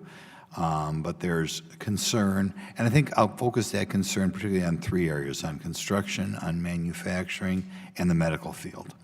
And I think in all three areas, the problem we have is is we have a shortage of people, quite frankly, in this country who want to work with their hands. I think we could build more houses in my district if only we had more people in construction. Can't find them. I'm told if you go into that field, within 3 or 4 years, you're going to be making 6 figures. In the medical field, again, as the population gets older, shortage of people. I'm going to ask you, Mr. Peretti, I think there are two problems that are causing the shortage, or at least people think there are. First of all, and I'm going to ask you to comment on these. First of all, we have too many people getting degrees, and Professor Harris mentioned the fact that some people are overpromising. I want you to address that, Mr. Peretti. Are universities sometimes overpromising a high wage when, in fact, if people got skills-based education, which frequently does not necessarily mean a college degree, they'd be making more money and having more job security? Could you comment on that? Sure. Are universities overpromising? I don't know that I'd say that universities are overpromising as much as generally I think the mindset has always been if you go get a degree, if you get a 4-year degree, you'll always do better. And there's been an aversion to saying the path for everyone is not a 4-year degree. I think our community colleges in that regard are tremendously undervalued resource in terms of developing skills-based learning and the sorts of things that lead to prosperity. You mentioned manufacturing. We do a lot of work with the National Association of Manufacturers and with their members, and one of the problems they face is they say, when you say parents don't tell their kids, go get a job in the factory or go into manufacturing because it's a mindset of 40 years ago where it might have been. Well, I think the dangerous. problem is that we actually have people on this committee who talk about it like somehow it's a superior type of thing to go to college. And I want you to elaborate that as far as the job opportunities. Do you see people going back and getting jobs in what in Wisconsin we call technical colleges, I guess you call community colleges, that maybe got a degree in the first place in which they were maybe overpromised a given salary and they didn't get it? I'm sure there are some. I wouldn't want to rattle off or pretend to rattle off with my fingers that what those numbers are.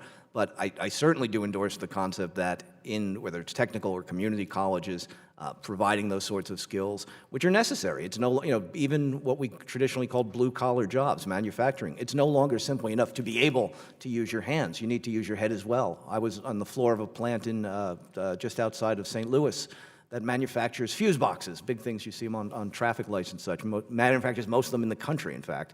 And if I tell you to a person, male, female, otherwise, everybody was in front of a screen, and they were working with a computer, not against the computer, not displaced by, but the skills were necessary there. When you tour manufacturers, do you find that even among the skilled workers they have, that too many of them are probably going to be retired in the next 10 years, that in fact we're going to have a worker shortage?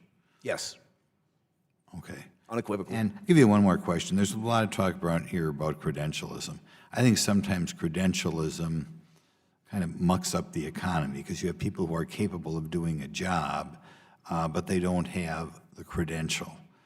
Could you comment on this drive towards more credentialism? Is it a good thing or a bad thing?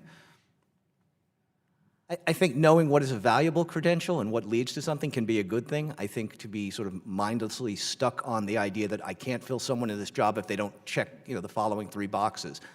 How many applications for employment ask for, do you have a bachelor's degree, where frankly, whether you have one or don't have one is not going to be relevant to the job that you're doing. So I think a sort of a foolish reliance on simply check the box or, Do you think there's too much credentialism in the United States? I don't think that there's too much credentialism. I think there may be insufficient information about where credentials are valuable and helpful and where it's simply get the next thing because it is the next thing. I'll yield my remaining 10 seconds. Thank you very much. We'll have one more member, the gentleman from Michigan, Mr. Levin, and then we will recess until after this vote and whatever may come next. Thank you, Madam Chairwoman. I'm delighted to get to ask my questions before we adjourn for votes.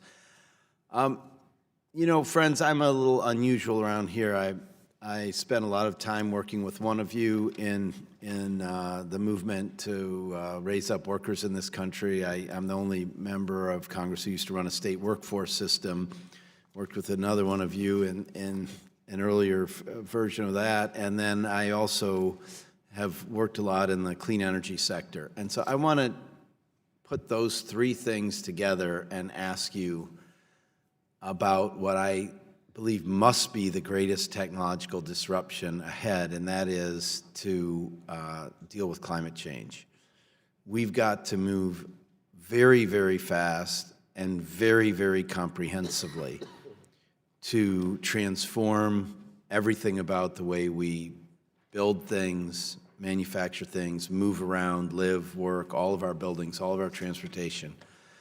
I see tremendous opportunities here for the United States, for great jobs, for the economy. But let's be honest, we have a horrible track record of dealing with workers who are displaced by technological change or affected by it. And here, the energy sector is an area where we have great jobs in a lot of cases. People who have been through registered apprenticeships, who have amazing skills and pride in their work.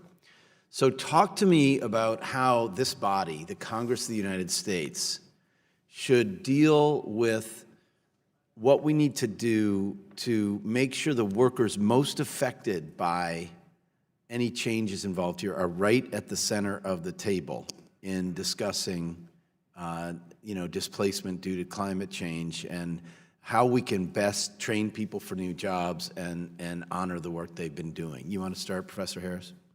Yep. So I share your optimism about what a move to respond to climate change and to green jobs can mean for job creation. I think it will be a net job creator, very significantly so, and they will be good quality middle skill jobs. And I share your view that workers are deeply, deeply concerned about the transition. They look, to the extent that they're looking at all, they look at the jobs they have, which are, for many of them, very good middle skill unionized jobs, and they look at the sectors into which they think these jobs are going to flow. They see very few unions, they see wages that are not as good, they don't see benefits necessarily, and they wonder, is my future going to be a low-wage, low-skill future? And what you can do, and I want to do this at a very high level so others can comment, but what Congress can do is to not just acknowledge that that's true, but to respond by ensuring that workers can transition into good quality jobs as seamlessly and at low cost as possible to them. And that means providing them with training, providing them with benefits, providing them with income support, providing them with career pathways, pointing to the jobs, helping the industries that are creating the jobs to hire those workers, and passing the PRO Act so those workers can organize. Mr. Markell, do you want to jump in? What are your thoughts here? Well, there's so much to be said here. I think one of the defining features of the clean energy economy is that spending that used to be on fuels is spending on manufactured items. So we need to make sure we're attracting the clean energy manufacturing sector to the United States so that we can get the full benefits of the clean energy economy. I've spent a lot of time thinking about and working on just transition issues. For workers in communities that are losing jobs, at this point primarily coal communities where coal is mined or where coal was burned to make power, the key factor is driving investment to those communities to create new jobs. Training, sorry to say to members of this committee, training does not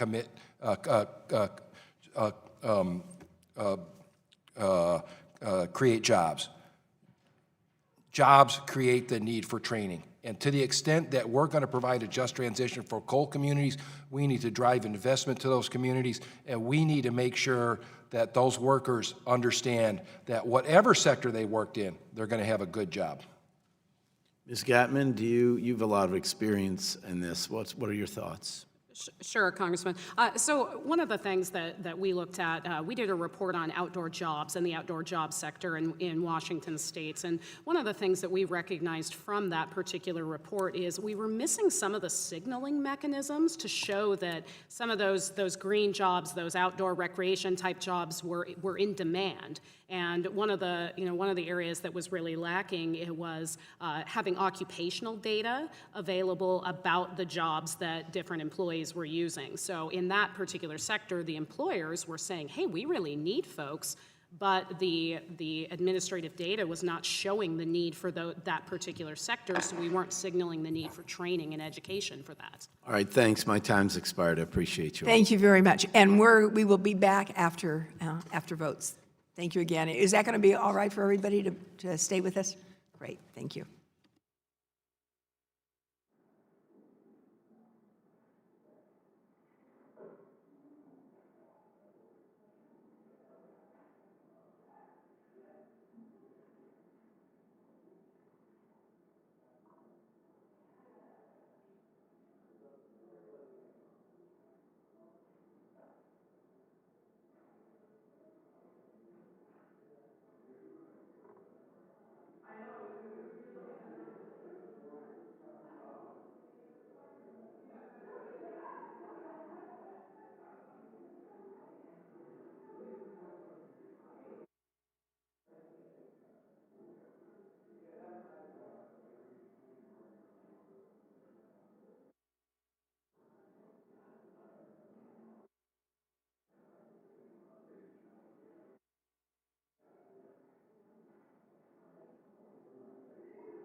Well, is there any chance at all that there could be some parliamentary difference that could, the final vote could end up being tomorrow rather than today, or is it definitely today?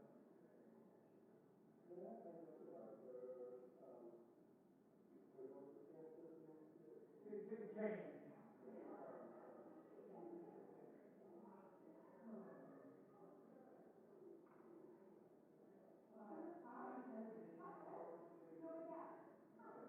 Here, good morning.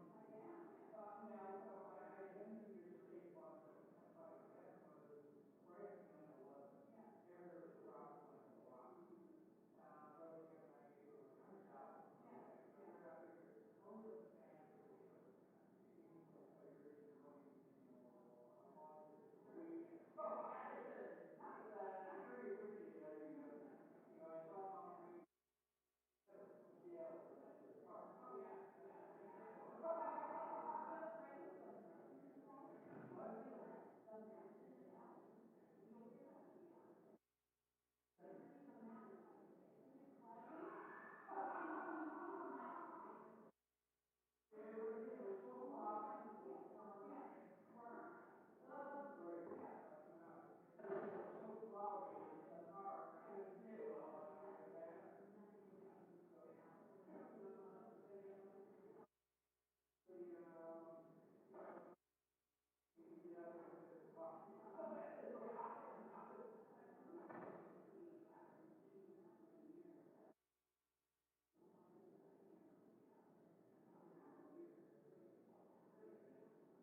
Thank you all for your patience. We appreciate it. I want to turn now to Dr. Fox, the ranking chair of the Education and Labor Committee. Thank you, Madam Chairman. I want to thank the witnesses for being here today. Mr. Peretti, although displacement rates have gone down in recent years, it's inevitable we'll need to prepare for workforce displacement as our society continues to experience technological changes and shifts in employer priorities. While it's important for us to attempt to minimize the challenges associated with employer innovation, we cannot shackle continued economic growth that provides more jobs and better wages in the long run.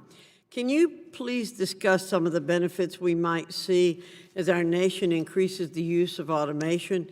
Given these dynamics, why is it important to be proactive in seeking out solutions? Sure. Well, I think in the long term, we'll see quite a few, a significant amount of benefit from automation, artificial intelligence, and that starts with increased productivity, which can lead to increased wages, increased spending. So the quality of jobs should go up as more routine jobs are perhaps displaced. I'm not suggesting we should encourage that very quickly, but I think if it is going to happen, we need to be prepared for it and to do it. I, too, would be concerned with sort of shackling ourselves to an older, outdated model. I mean, the face of work has changed so dramatically and is changing so dramatically that, the words I hear most when I talk to folks in this space are things like agile, nimble, dynamic, being able to respond and provide. And I think that's what, employers have every incentive to do that, too. The last thing you want is to lose valued employees and valued knowledge. Thank you very much. I was thinking as you were talking about the turn of the century when cars were created and thinking probably a lot of people thought it was the end of the world. We were going to stop making wagons, stop making buggy whips and things like that. But look at the magnificent numbers of jobs that came around as a result of cars being created in our culture.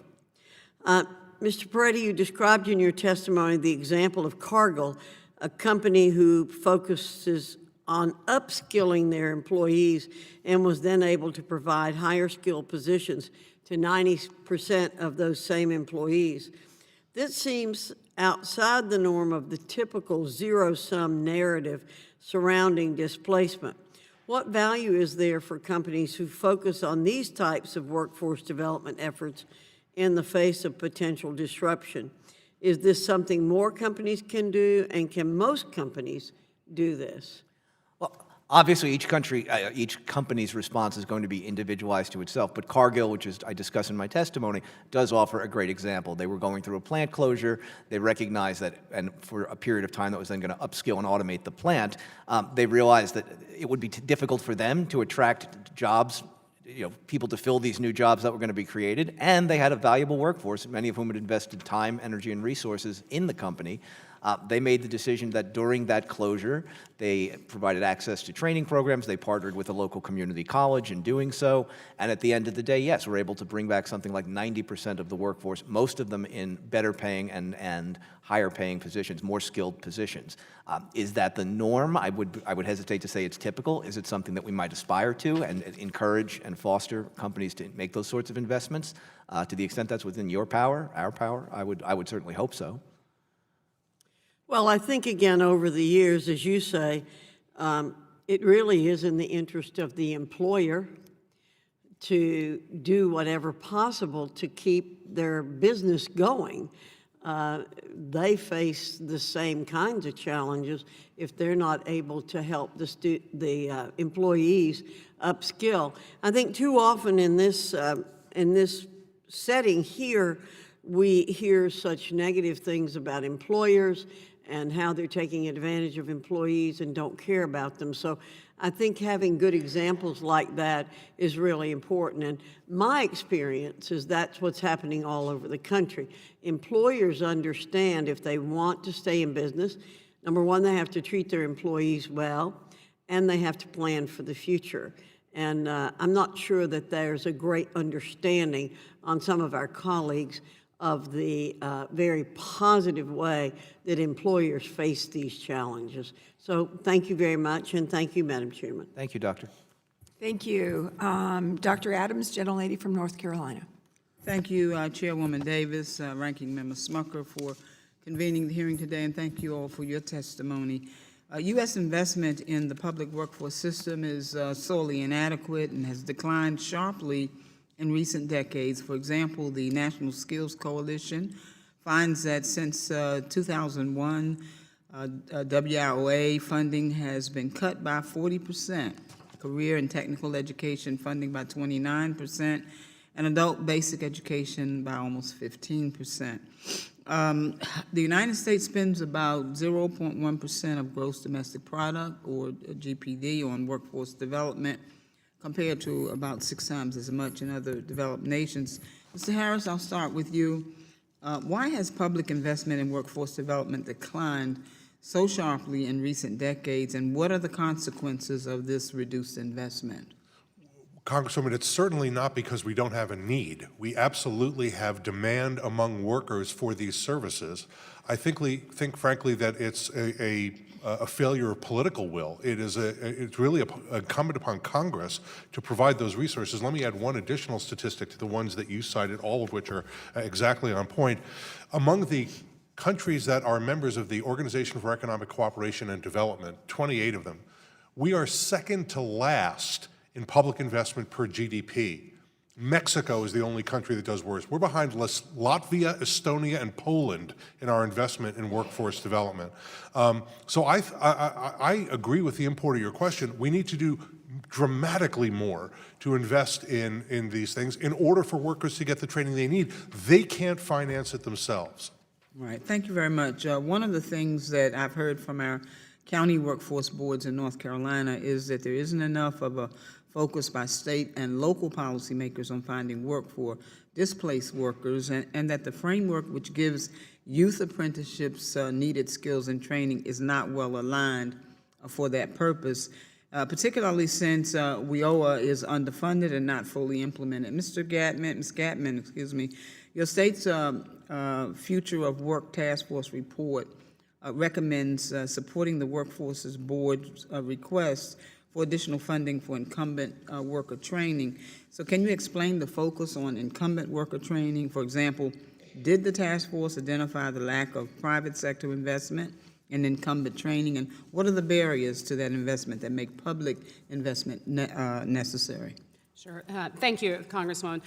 So one of the things, it wasn't necessarily a lack of private sector investment in incumbent worker training, but the task force did recognize that many states put a lot of state money into this game in a lot of flexible ways, which allowed for some innovative approaches.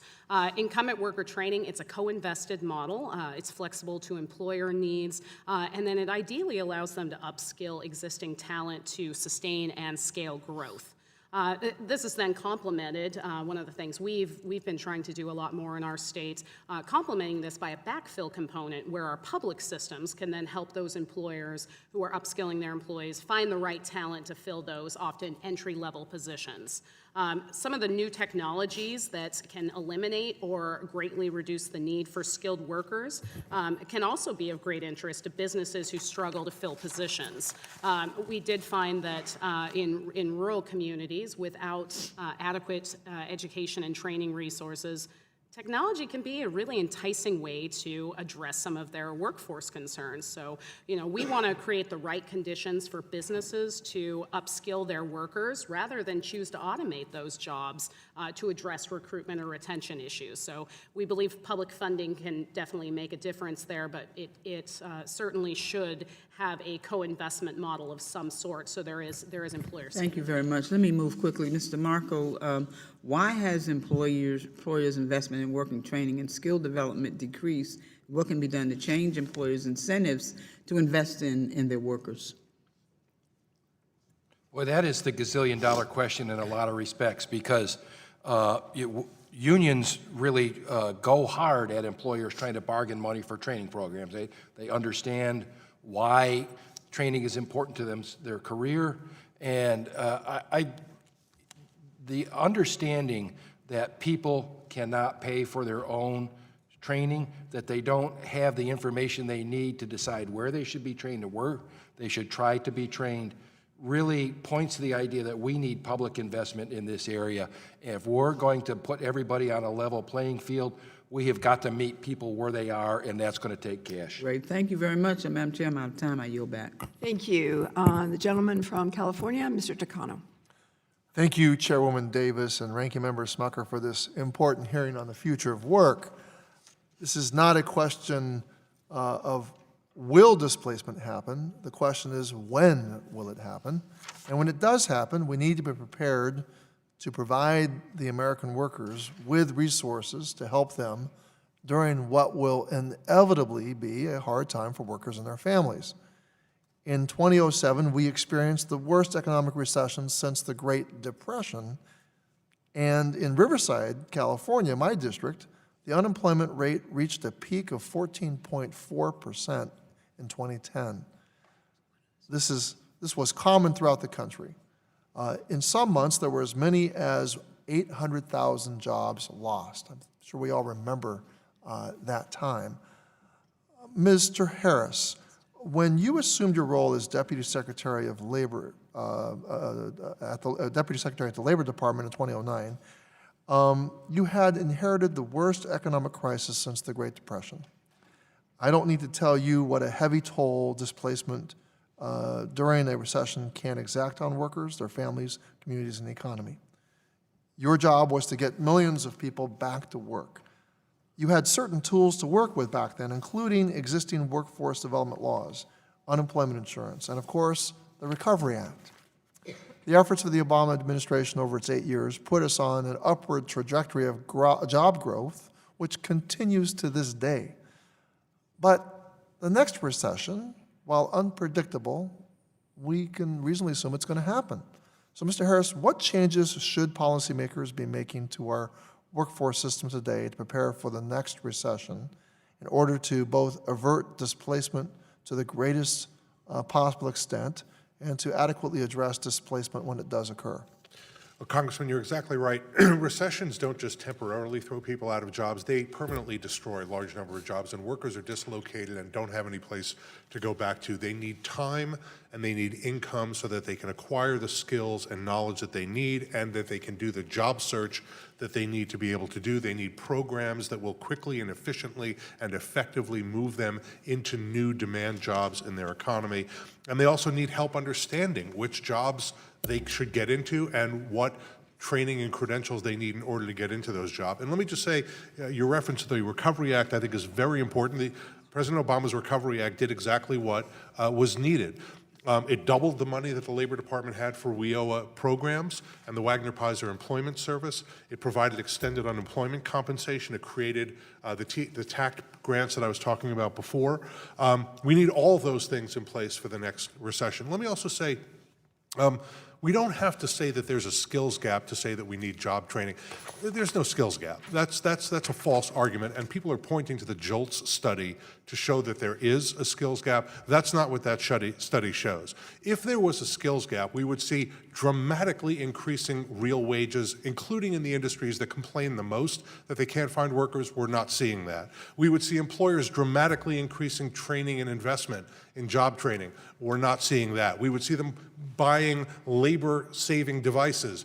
Business investment is down in the United States. We would see them demanding that their current workers increase their number of hours worked. That's not happening. We're not seeing median or average hours worked increasing, and there are 4 million involuntary part-time workers in the United States right now. They want to work full-time. Their employers are not employing them full-time. That's not what happens when you have a skill shortage. So I really dislike this argument that there's a skills gap because it suggests that it's workers' fault. If only they would get the training, everything would be just fine.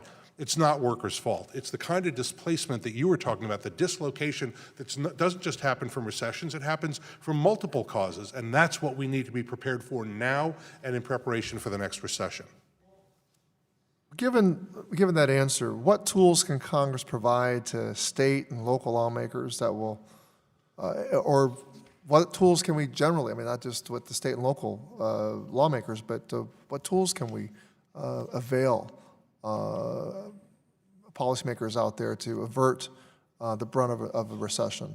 They need a lot more money. They need the availability of Pell Grants, but they need more money in that system. They need a lot more money in the WIOA system. They need help from us to mandate credential transparency. We need a radical transparency movement in credentials so that the bad credentials, the useless credentials that workers are buying that aren't leading anywhere can drop out of the system. And we need a program like the TACT program, not just organized around climate change, but organized much more broadly than that, so that we can bring employers and training providers together to build the programs that we need for workers to get the skills for in-demand jobs in their communities. Madam Chair, might I ask one more question, or shall I yield back? I think we're just going to go on to the next. Okay, the next I'll yield back, Madam Chair. Yeah, Thank you. thank you very much. We now turn to the ranking chair of the subcommittee, Mr. Smucker, the gentleman from Pennsylvania. Thank you, Madam Chair. Professor Harris, in your written testimony, I'd like to sort of understand your view on the labor outlook, because it's different than Mr. Peretti's view. I'm going to come to Mr. Peretti as well, but you say that you see no evidence of loss of employment triggered by new technologies like artificial intelligence. You do not believe that there will be a massive displacement. Am I correct on that? No, my argument is that the jobs apocalypse that people talk about coming from AI, where we will see a decline in total employment in the United States, I don't believe we're going to see a decline in total employment. I think there's no question that AI and other technologies, along with a long list of other causes, cause displacement to workers. So I think Mr. Peretti and I largely agree. I may not put as much emphasis on AI. So you don't see a decline in employment, you just see a change in the type of employment. Right. Well, I see workers being thrown out of jobs, but I don't see total employment in the economy declining because of AI. Some people are arguing that. I'm not saying Mr. Peretti is arguing that, but there are a lot of people arguing that. I don't think it's true. Yeah. Mr. Peretti, you mentioned in your testimony several times that 85% of all jobs will exist that will exist in 2040, have not yet been created. Certainly a substantial number, yes. And so I think maybe you are saying the same thing in a different way, but you also say that the situation is not necessarily as dire as the statistic may lead us to believe. So I just wonder if you could expand on that a little bit. Sure, happy to. And I'll note, Dammit said I was looking to have a fight with you. And it's not an Labor Committee hearing without a Donnybrook, but we keep agreeing. I don't think, as I wholeheartedly, we're not looking at the jobs apocalypse where, oh my goodness, overnight we're going to have all of these folks who have nothing. I do think if we don't prepare for it, we risk that possibility. The number is great, but at the same time, you will be seeing increased opportunities. Total employment will increase. The type of work will be different in some instances. Easy examples. In hotels now, you might no longer have someone who more and more, particularly in big hotels, you have check-in kiosks where you can beep, beep, beep, beep. You don't have to stand in the line, and they give you your room key, and you're all set. So you maybe need fewer folks working the check-in desk. What you need more of, particularly if you're now able to service more guests at your hotel, are folks in the concierge office, folks in the guest services offices, higher skilled positions, more human-focused, more human-facing, skills that can be readily attained. You may not have them if currently your job is checking in folks and only using that system, but you certainly can attain those skills, and if your employer is good, they're going to want to work with you to attain those skills. I would rather take an employee who I know has done good work in this position and train them into the next position. That leads me, and I'm sorry, I only have two more minutes, so it does lead me to my next question. Maybe it's more of a comment.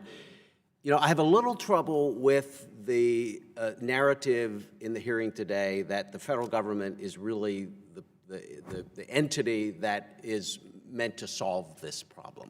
Like, we should certainly be part of that solution. We should be looking ahead to trying to understand what's going to happen and ensure that we have policies in place that provide the best pathway for employers to change jobs or to enter the workforce for the first time.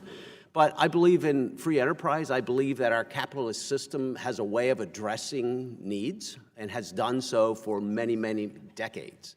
So I guess my question to you, Mr. Peretti, and if we have time, we'll allow others to answer it as well, but what is the role of the private sector? I know that a lot of businesses are investing in their employees. So, for instance,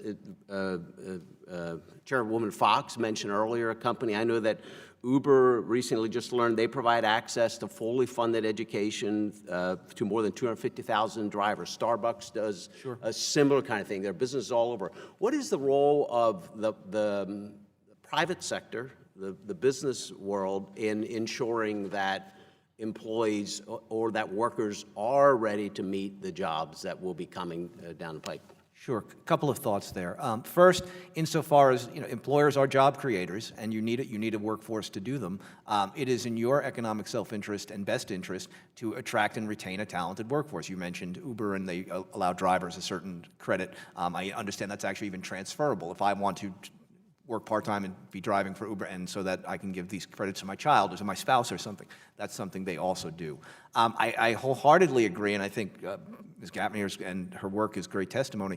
This is not a top-down solution. I don't think that the federal government should be the ones to say, here's how we're going to fix this, and we're going to push this down onto you. I think they can foster innovation. I think they can remove roadblocks along the way and foster a climate. I'd recommend in my testimony, I discuss something called the AI Jobs Act, which has broad bipartisan support, and really, I think, an appropriate role for the federal government, which is to say, okay, what can we learn? We have the resources to learn here and to give folks information that they can then take on the local level, on the state level. Congresswoman who left briefly said, too often the states aren't doing it. I think the states are doing better than the feds, and I think in some instances locals are doing better than the states, not in Washington.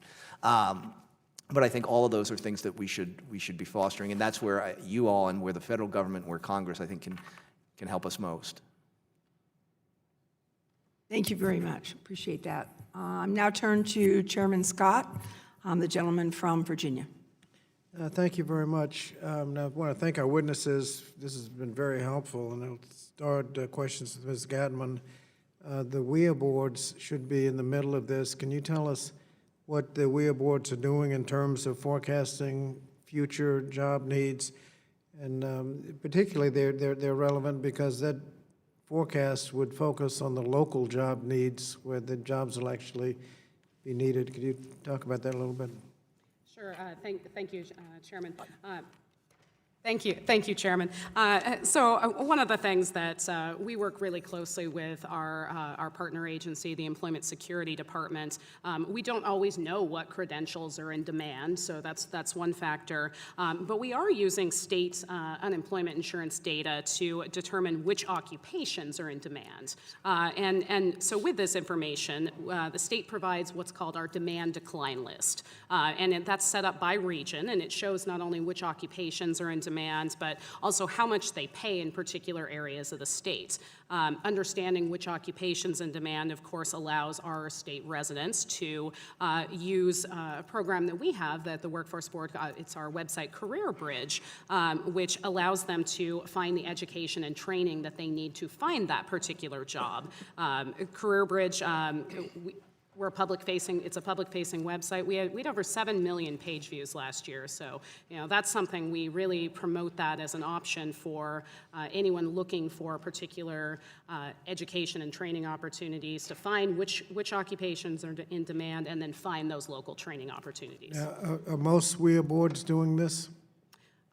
No, our Career Bridge website is actually pretty unique in the nation for the amount of detail it has, because it also provides that performance results aspect, where for over half the programs, we can give you performance results of how the participants fared in the various programs. Now, one of the concerns we have is we may be training the number of people who are being trained for the jobs of the future may be totally insufficient to address the need. I mean, are we training thousands where the need is in the millions? Are we anywhere close to addressing the need? I will say that's one of those issues where we just don't know. The future of work is evolving so quickly that we're all doing our best to forecast what we're going to see and what jobs we need training for, and some of that is hampered by the lack of data that we have available. And I spoke about occupational data as one area where we do have a gap, and knowing that information would allow us to better forecast what's available. Several of you have mentioned the trade adjustment assistance, community college, career training. We've also talked about the fact that students aren't able to fully fund their transition. Can somebody talk about the cost of the program, how it's funded, and who pays the tuition, and how successful they are? The TAC program was $2 billion over 4 years, spent out over a total until 2018. It's all spent down now. It was capacity building money. It was not supposed to pay for tuition, so it created programs at community colleges and universities in partnership with employers, built curricula, hired instructors, learned about how to work with employers, included employers in the development of those programs, and as I said earlier in the hearing, extremely successful, but now there's no more money. Well, how do you measure success? Measured success based on credential attainment, employment outcomes, program completion. All of those went up with the program, and also there was a qualitative study done that showed that employers who were involved in the TAC program had much, much, much higher quality engagement with their community colleges than they would have otherwise. Mr. Markle, you mentioned the PRO Act. How would passage of the PRO Act help job policy? How would passage of the PRO Act, you mentioned the Protecting the Right to Organize Act. How would passage of that help developing job policy? So when workers have a voice and when they have institutional power, they are able to achieve better adjustments and better outcomes, whether it's through upskilling of current jobs or trying to move on to new jobs and find retraining money and programs that will allow them to be more valued in the marketplace. Without an institutional voice, workers are out there on their own with not enough information, with not enough organized power to affect their situation. So the passage of the PRO Act opens up all kinds of possibilities. The passage of the PRO Act will make more space on climate than anything we could do because it will assure workers that the next job they have is going to be a good job. It's an extremely important piece of legislation that will rebalance the labor market and give workers a chance to improve their situation. Thank you very much. The gentlelady from Nevada, Ms. Lee. Thank you, Madam Chair. Thank you all for being here. This is a particularly important issue for me as I represent Las Vegas and Henderson area, and Las Vegas happens to be the U.S. city most at risk of losing jobs to automation. And in fact, according to University of Redlands study, in the next 20 years, 65% of the jobs could be, city's jobs could be automated. Mr. Markle, in a recent report of the AFL-CIO's Commission on the Future of Work and Unions, it recognizes just how central workers of color and women are to the future of the nation's workforce and labor movement. People of color will constitute the majority of U.S. jobs, of the U.S. population by 2045, and in just 5 years, women are predicted to make up more than half of all union members. A number of organizations have conducted research that demonstrates that workers of colors are more vulnerable to displacement, particularly from automation. Similarly, research shows that women workers are more concentrated in those jobs that are exposed to technological changes than men, such as cashiers, secretaries, and bookkeepers. The pain of displacements for these workers will be compounded by the pre-existing racial and gender wage gaps they already face. In my home state, unions have negotiated with casinos taking into account the potential effects of automation on workers. And I'd like to ask you a two-part question, Mr. Markle. First, what particular protections against displacement and its harms can the labor movement offer to workers of color and women? And secondly, what strategies has the AFL-CIO and other labor groups adopted to better address the causes of displacement that affect these groups of workers? Thank you, Congresswoman. As you know, Las Vegas is home to one of the premier labor management training organizations in the country, the Culinary Academy of Las Vegas. They are a partner of the Working for America Institute, And Unite Here, the union, it's Local 226 there, has done exemplary bargaining both with the casinos and with Marriott around advance notice and upstream involvement of the workers in deciding how technology change is going to be implemented in the workplace. And with those workforces being, in both cases, majority women and majority people of color, it's that worker voice that gives them a fair shake. It's really important to avoid displacement by making sure that we're understanding how the tasks at these workplaces are changing as technology comes in. With the organized voice that Unite Here provides, with the contract provisions that are available to make sure that the workforce is informed and has a chance at training, we do the best to avoid displacement. Union contracts are the best protection against disparities in the workplace. For example, the wage gap that women suffer. There is no wage gap in a union contract. It says you do job X, you get pay Y. Doesn't matter race, creed, or color, who you are. And so for workers to be able to understand that when they have a collective voice, they're on a level playing field with the entire workforce, it just means so much to people in their jobs. Secondly, the building trades are a great example. They are continually scanning the environment for new technologies. Are almost paranoid about understanding that they need to be on the cutting edge of whatever new technologies are coming in. And I always give the example of the IBW. Solar power is gaining in the United States. They're in Las Vegas, across the Southeast. Solar is becoming increasingly competitive. For years, the IBW has incorporated solar technician training into its electrician's apprenticeship so that as you're becoming a journey person electrician, you become skilled and valuable in all assets of solar installation. That's the kind of incumbent worker protection that can prevent job loss, that is on the cutting edge of technology, and that we're making investments in, over $1.5 billion a year in private investments in the building trade system. Thank you, and I yield. Thank you very much. We'll now go to Mr. Trone, the gentleman from Maryland. Thank you, Chairwoman Davis and Ranking Member Smucker, for holding this hearing today. I want to talk about an issue that's very important to my constituents: mass layoffs and planned closures. Luke Paper Mill was the center of life in Luke, Maryland, for the last 131 years. When the mill closed in June, it left 675 hardworking men and women of the United Steelworkers without a job, and affected nearly 2,000 others employed by the business in the community. This summer, I learned firsthand the shortcomings of the Worker Adjustment and Retraining Act, or the WARN Act, with the closing of Luke.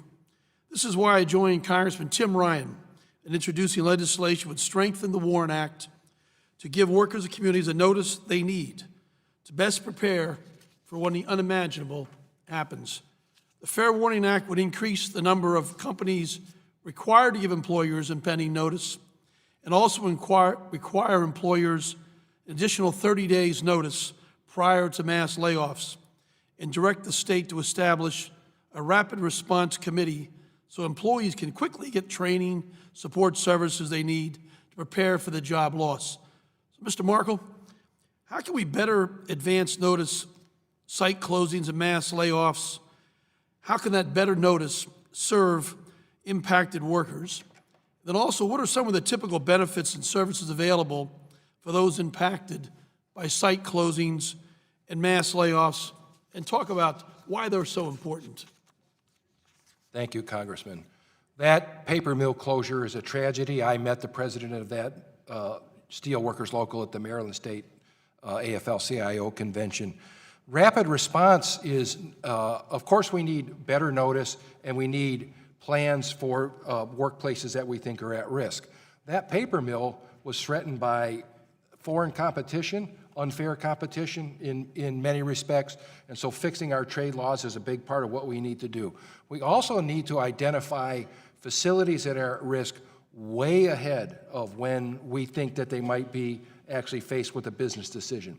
So that in the paper industry in the United States, there have been closures all over the United States for many, many years. And so it was predictable that when a new owner came in, there was going to be a cost squeeze and that investment could be lacking. If we go upstream way before we think that there might be need to be a business decision, we can address the competitive position of that facility. We can help them afford new capital investments if that's what's needed. And I think that had we taken a look at that mill a year and a half ago, we could have made moves that would put it in a position to stay open. Thank you. Dr. Harris, many former Luke Mill employees are still unemployed and trying to get back up on their feet. I was glad to see in your testimony discussion today around intensive services, or what WIOA refers to as individual career services, which include comprehensive assessments, job search activities, development of career service plans, one-on-one career counseling, case management, etc. Can you speak to why these services are so important and what evidence we have to show that they're a good return on investment? Yes, thank you, Congressman. Let me say there's a lot of evidence that they work. There was a gold standard study done for the Labor Department. We hired Mathematica and some of its partners to do a study. It showed that intensive services increased median annual earnings between $3,700 and $7,100 for workers, mostly because it gets them into jobs much more quickly. And also there's a lot of evidence from the reemployment eligibility assessments, which is in the UI system, which are now called RICIAs. We did a series of studies with Impact, 3 studies that showed that they also work. It reduces the length of time of unemployment. It reduces the amount of unemployment benefits that are collected. Workers get into jobs much more quickly. So I think that intensive services should be available to absolutely everyone, not limited to people who are unemployed, not limited to people who are on the verge of being thrown out of jobs. It should be available to incumbent workers. It should be available to people who are entering into the labor market. It's for people who are out of the labor market to help them to get back into the labor market. It really helps to give them a map through a very complicated field of jobs and credentials and skills so that they can figure out what's going to work for me. Thank you. I yield back. Thank you very much. I wanted to just remind all the members that we have until January 6th to submit materials for the record. And I certainly want to thank all of our witnesses today.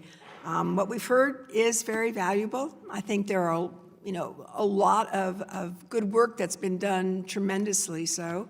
And on the other hand, as I said earlier, sometimes we have to kind of rethink because we're in a new time that really requires a different perspective.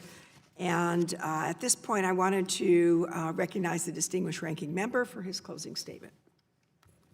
Thank you, and I'd like to thank each of the witnesses as well for being here today to talk about this important topic.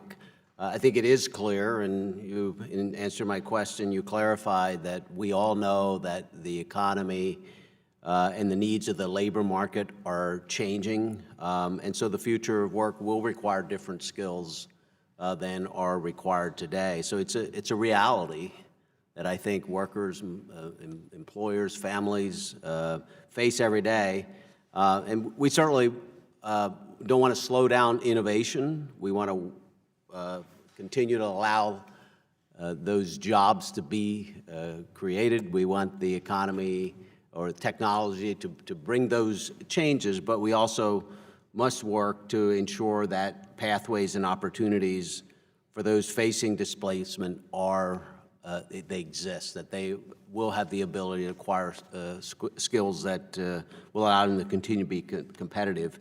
And with the skills gap growing by the day, 7 million unfilled jobs across the nation, what better time now than to be thinking, I know you disagree with that one, but what better time than now to be thinking about how we can help workers who will be faced with those conditions. I mentioned earlier, and if I had more time in my question, I would have said it as well, I really believe that much of the change that occurs happens organically and naturally with the investment of labor, with the investment of businesses who benefit from their employees gaining those new skills. But I also think there's a role for the federal government at a time that a plant closes, at a time when there's a particular need. And so I think this is the beginning of really a conversation that we could have about how what the federal government's role is, and then how we can be most effective in that. So I would love to have more time, and I'm sure we will continue this discussion in the future, but thank you to each of you for being here to discuss this important topic, and thank you for scheduling this. Thank you. Again, thank you for your contributions here today. We appreciate it. And I think I particularly acknowledge that in many cases we have far more agreement than disagreement on this. And sometimes it's a matter of approach and acknowledging that clearly government can't do it all, but government does have the power and the resources to be able to look ahead, hopefully, and be able to adjust and be flexible in that regard in terms of the needs of the workforce, and acknowledging that regardless of the cause of the displacement, there's still a need out there. And I think it's particularly important when we know that the lack of action hampers American workers and businesses' ability to really remain competitive. You all talked about the fact that we're not just competing against ourselves, one state against another, but it is against the world in many cases. And if we don't act, if we don't acknowledge that need, then we really are not being true, I think, to the very workers who make our country run, who help our country to be as worthy in many ways as it can be, especially for our families, for our workers throughout the country. So we know that that's critical. You all mentioned that investments in workforce development that match our dire need are important, that we can reshape workforce programs, and that we also want to make sure that people have the ability to retain the skills that are in demand. One of the things that we did not mention is the fact that many women, particularly who were assistants, executive assistants throughout our country, administrative assistants, are seen to be, will be one of the largest groups that is in need of education, training, and I think creativity, imagination, and trying to understand how we can be certain that they don't lose the ability to contribute to our economy in the future, and that's important as well. So thank you for coming together to talk about strengthening the future, not only of our workplaces, but our communities, our economy, and certainly our country. Appreciate it. Thank you. We're adjourned. Nicely done. Very good.